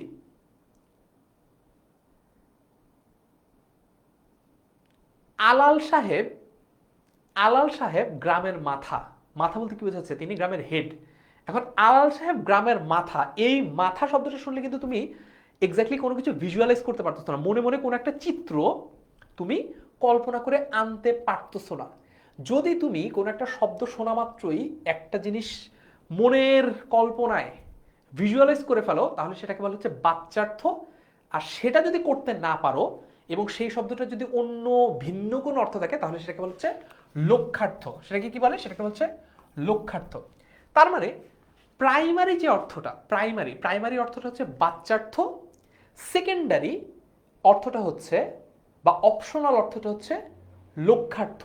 মোরাল অফ দ্য স্টোরি হচ্ছে তাহলে এই লক্ষ্যার্থটা কেমন অর্থ? সেকেন্ডারি, সেকেন্ডারি অথবা অপশনাল, অপশনাল। বুঝতে পেরেছি?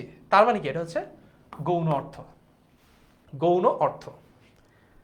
ক্লিয়ার? ওকে, ভেরি গুড। তারপর অভিধানে শব্দের অর্থ গ্রহণের বেলায় নিচের কোনটিকে প্রাধান্য দেওয়া হয়? তার মানে যখন আমরা ডিকশনারি দেখি, এখন তো আমরা মোবাইলেই বা অনলাইনে খুঁজে বের করে ফেলি শব্দের অর্থ, কিন্তু আমি যখন ছোট ছিলাম তখন আমরা মোটা মোটা বাংলা একাডেমি ডিকশনারি পড়তাম, অভিধান বলা হতো ওটাকে। তো ওইটাতে একটা শব্দের যে অর্থটা বলা হয়, সে অর্থে কোনটাকে প্রাধান্য দেওয়া হয়, যেটা আমরা শুনলেই মাথায় আসে সেটা, যেটা শুনলেই মাথায় আসে সেটা, এই যে বাচ্যার্থ, বাচ্যার্থ যেটা শুনলেই মাথায় চলে আসে সেটা। ওকে, 47 নাম্বার, বাগধারা প্রয়োগে ভাষা কি হয়? বাগধারা প্রয়োগে ভাষায় কি হয়? আচ্ছা, জান্নাতুল ফেরদৌস বলছে ভাইয়া আমাদের কমেন্ট কি আপনার চোখে পড়ে না? অবশ্যই তোমাদের কমেন্ট আমার চোখে পড়ে, কিন্তু তোমাদের কমেন্ট পড়ার পাশাপাশি আমাকে তো ক্লাসের এমসিকিউ গুলো শেষ করতে হবে। কারণ তোমার কমেন্ট না পড়লে তুমি বাংলায় এ প্লাস পাওয়া না পাওয়া ম্যাটার করবে না। মানে তোমার কমেন্ট পড়লেই তুমি এ প্লাস পাবে এমনও না, তোমার কমেন্ট না পড়লে তুমি এ প্লাস মিস করবে এমনও না। কিন্তু আমি ক্লাসে যদি প্রপারলি সব পড়াইতে না পারি, তাহলে শিওর ক্লাসে যারা আছে সবাই এ প্লাস মিস করবা। বুঝছো কোনটা বেশি ইম্পর্টেন্ট? আচ্ছা, তাহলে এটা কি হবে? 47 নাম্বার উত্তর দাও। 47। ওকে, অনেকে সি বলছে, ডি বলছে অনেকে। কারেক্ট অ্যান্সার হচ্ছে প্রাণবন্ত করে। কি করে? প্রাণবন্ত করে। 48 নম্বর প্রশ্ন, বাগধারা ভাষার কোথায় আলোচনা করা হয়? অর্থতত্ত্বে, ধ্বনিতত্ত্বে, রূপতত্ত্বে নাকি বাক্যতত্ত্বে? বাগধারার কাজটাই হচ্ছে অর্থ নিয়ে, কারণ বাগধারা আমাদেরকে বলা হয় একটা, সেটার অর্থ বের করতে হয়। তাহলে এটা কোথায় থাকবে? এটা থাকবে হচ্ছে অর্থতত্ত্বে। এটা কই থাকবে? অর্থতত্ত্বে থাকবে, রাইট। 49 নাম্বার, কোন বাগধারাটি ভূমিকা না রাখা অর্থ প্রকাশ করছে? এইটা তোমরা বলো, এটা আমি বলে দিব না, এটা খুবই সহজ, এটা বলো। সাজিদ আহমেদ সাকিব বলছে খুব ভালো লাগছে আজকে ক্লাসটা। Thank you so much Sakib, I really appreciate that how you guys appreciate.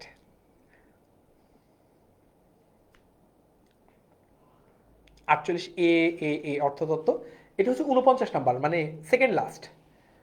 কোন বাগধারাটি ভূমিকা না রাখা অর্থ প্রকাশ করে? ভূমিকা না রাখা অর্থ প্রকাশ করে কোনটা?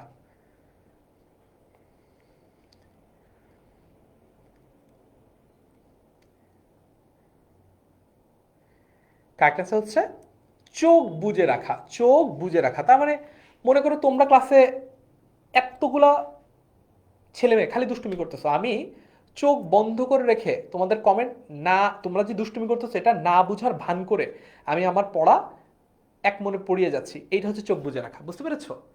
দুষ্টুমি। আচ্ছা, একদম হচ্ছে স্যার আপনি একটু সরে দাঁড়ান। ওকে, সরি। লাস্ট ওয়ান, চুনোপুটি বাগধারাটার অর্থ কি? চুনোপুটি বাগধারাটার অর্থ কি? দলনেতা, সামান্য ব্যক্তি, ক্ষমতাবান নাকি প্রভাবশালী? চুনোপুটি মানে একটা ছোট্ট মাছ। পুঁটি মাছ চিনেছো তোমরা? সরপুটি না কিন্তু, চুনোপুটি। লাস্ট ওয়ান, দেখি এটা পারি কিনা।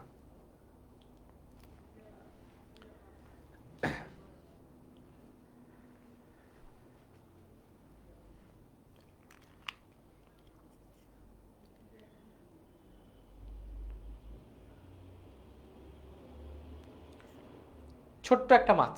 চুনোপুটি মানে কি?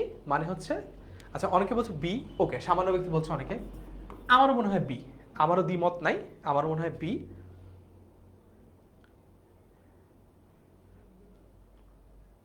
কারেক্ট আনসার কি? কারেক্ট আনসার হচ্ছে বি, ইয়াস, সামান্য ব্যক্তি। অল রাইট, ঠিক আছে, সামান্য ব্যক্তি is the correct answer. So আমাদের কয়েকটা কাজ আছে, সেটা হচ্ছে এক নম্বর হচ্ছে বইটার আজকে বিজয়কে সেটা বলা, এটা বলবো। আর কোথায় কি কি পাবা, আমাদের ওভারঅল প্ল্যান অ্যান্ড অল সেটা একটু বলবো, যে টেস্টের আগে কি করতে হবে, টেস্টে কীভাবে ভালো করতে হবে। এই 50টা এমসিকিউ যদি ঠাড়া মুখস্থ করো, চোখ বন্ধ মুখ করে মুখস্থ করো, তাতেই যে তুমি আসলে বাংলায় সব কমন পাবা ব্যাপারটা এরকম না। এই 50টা এমসিকিউ হচ্ছে মোস্ট ইম্পর্টেন্ট, বাট এর বাইরে থেকেও তো আসতে পারে, বুঝছো? আচ্ছা, এখন তাহলে কি কি করতে হবে চলো, ক্লাসের একদম শেষ পর্যায়ে চলে এসেছি। কি কি করণীয় সেটা একটু বলি। প্রথমত উইনার ঘোষণা করব, রাইট। আমাদের আজকের প্রাইজ ছিল শ্রেষ্ঠ গল্প, সৈয়দ শামসুল হকের লেখা এই গল্পটা, এই বইটা গিফট দেওয়া। দেখি কে সবচেয়ে বেশি শেয়ার করেছে। আচ্ছা, আরও 2টা মিনিট সময় দিলাম। সবচেয়ে বেশি শেয়ার করেছে এরকম স্টুডেন্টকে আমি এটা দিব চেক করে। সো তোমাদের জন্য আরও 2টা মিনিট সময় আছে, তার আগে আমি অন্য কিছু ডিরেকশন দিয়ে দিই। ক্লাসের একদম লাস্টে গিয়ে আমি অ্যানাউন্স করবো যে আজকে কে, who is the winner for tonight. Okay, আমাদের এসএসসি 26কে নিয়ে অনেকগুলো প্ল্যান আছে। আমাদের একটা ফ্রি পাবলিক ফেসবুক গ্রুপ আছে, গ্রুপটার নাম হচ্ছে এসএসসি 26 সুপার স্টুডেন্টস 10MS। এই গ্রুপটার মধ্যে আজকে সহ টানা 10 দিন আমি 10টা বাংলা দ্বিতীয় পত্রের পরিচ্ছেদের সাজেশন নোট নিজে বানিয়ে দিয়েছি। এই জন্যই এই বাংলা ব্যাকরণ বইটা আমার বোনের কাছ থেকে ধার নিয়েছি, কারণ তোমাদের সাজেশন বানাতে হয় এই জন্য। সো এই গ্রুপটা যদি তোমরা প্রতিদিন ফলো করো, যারা এখনো জয়েন করো নাই জয়েন করে ফেলো, তাহলে তোমরা এই গ্রুপেই ফুল বাংলা দ্বিতীয় পত্রের যে সাজেশনটা সেটা পেয়ে যাবা, বাট এটা পড়তে হবে, প্রথম কথা। দ্বিতীয় কথা হচ্ছে তোমাদের টেস্ট পরীক্ষায় তোমরা যাতে ভালো করতে পারো, যার যেদিন যেই পরীক্ষা তার আগে তার পার্সোনাল প্রবলেমগুলো যাতে আমরা সলভ করে দিতে পারি, এই জন্য আমরা 50টারও বেশি রিভিশন ক্লাস, সাজেশন ক্লাস এবং কোয়েশ্চেন অ্যান্সারিং, যেটাকে আমরা কিউএনএ ক্লাস বলি, কিউএনএ ক্লাস নিব তোমার টেস্ট পরীক্ষার আগে এবং টেস্ট পরীক্ষা চলাকালীন সময়ে। এর মধ্যে আমরা শেষ মুহূর্তে প্রস্তুতি বা পেইড কোর্সের ক্লাস শুরু করব না, কারণ শুরু করলে তোমরা ট্র্যাক রাখতে পারবে না। টেস্টও আমও যাবে, ছাড়াও যাবে, টেস্টও খারাপ হবে, এসএসসি প্রিপারেশনও কমপ্লিট হবে না, এটা আমরা করব না। তোমাদের টেস্ট এক্সাম শেষ হয়ে যাওয়ার পরে আমরা আমাদের যে শেষ মুহূর্তে প্রস্তুতি কোর্সগুলো রয়েছে পেইড ব্যাচের জন্য, সায়েন্স, কমার্স, আর্টস তিনটা, এই ক্লাসগুলো আমরা শুরু করব। এই ক্লাসগুলোতে আমরা একদম জিরো থেকে শুরু করব। ধরেই নিব যে তুমি কিচ্ছু পারো নাই, কোনোদিন পড়ো নাই, অথবা ধরে নিব যে তুমি সব পড়ছো, তোমাকে জাস্ট রিভিশন করাবো। একদম বেসিক থেকে শুরু করে এসএসসিতে যেরকম প্রশ্ন আসবে সেগুলো তোমাদেরকে আমরা সলভ করবো। তারপর তোমাদের এমসিকিউ সিকিউ এক্সাম নিব।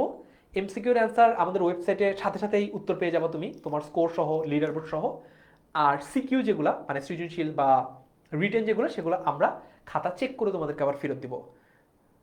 এবং ফাইনালি তোমাদের মডেল টেস্ট নেওয়ার মাধ্যমে, রেগুলার লাইভ ক্লাস নেওয়ার মাধ্যমে এনশিওর করব যাতে গতবার এসএসসি 25 ব্যাচে আমাদের কাছে পড়ে, পেইড ব্যাচে পড়ে যে 5179 জন এ প্লাস পেয়েছে, এইবার যাতে তার সংখ্যাটা অ্যাটলিস্ট দ্বিগুণ হয়, অর্থাৎ 10,000 যাতে হয়ে যায়। বুঝতে পেরেছি?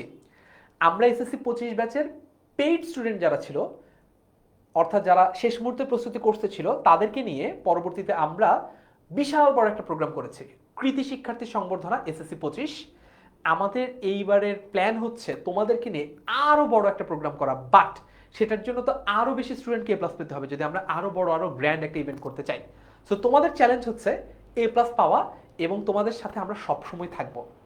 সো লাস্টলি, আচ্ছা, আজকের ক্লাসের সাজেশন আইকিউ, সাজেশন পিডিএফ, এগুলা আমি আমাদের যে এসএসসি 26 সুপার স্টুডেন্টস 10ms গ্রুপটা আছে, এই গ্রুপটাতে দিয়ে দিব, তোমরা সবকিছু পেয়ে যাবা।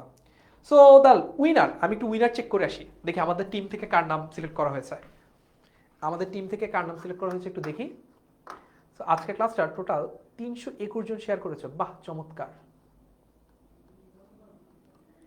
অল রাইট,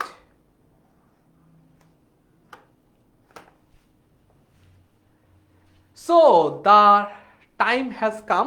আমাদের আজকের এই বইটার উইনার হয়েছে আমাদের একজন রেগুলার স্টুডেন্ট, ওর নাম হচ্ছে নিহারিকা বেগম। কংগ্রেচুলেশনস নিহারিকা, তুমি আমাকে একটু আমার প্রোফাইলে নক দিও, আমার মেসেঞ্জারে নক দিও, তাহলে তোমার বাসার অ্যাড্রেস নিয়ে আমি তোমার কাছে এই বইটা পাঠিয়ে দিব, এবং আমার অটোগ্রাফও থাকবে এর মধ্যে, ঠিক আছে? বাকিরা যারা পাও নাই তাদেরও হতাশ হওয়ার কিছু নেই, কারণ তোমাদের জন্য তো এক গাদা জিনিসপত্র আমি আয়োজন করছি, রাইট? সো তোমাদেরও পরবর্তী ক্লাসগুলোতে হয়তো বা এর চেয়েও ভালো কোনো গিফট, হয়তো বা 10ms এর টি শার্ট কিংবা 10ms এর অন্য কোনো গিফট হ্যাম্পার জিতে নেওয়ার সুযোগ থাকবে। সে পর্যন্ত সবাই সুস্থ থেকো, ভালো থেকো। যারা যারা এখনো গ্রুপে জয়েন করো নাই তারা গ্রুপে জয়েন করে ফেলো। আমাদের গ্রুপটার নাম হচ্ছে এসএসসি 26 সুপার স্টুডেন্টস 10ms এই গ্রুপ।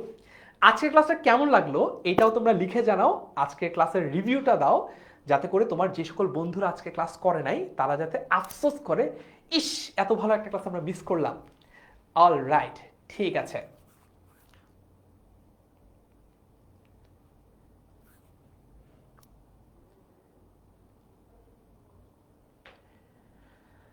সো যেতে যেতে যদি কারো কোনো প্রশ্ন থাকে সেটা একটু বলে ফেলো, আমি প্রশ্নগুলোর উত্তর দিয়ে দিই।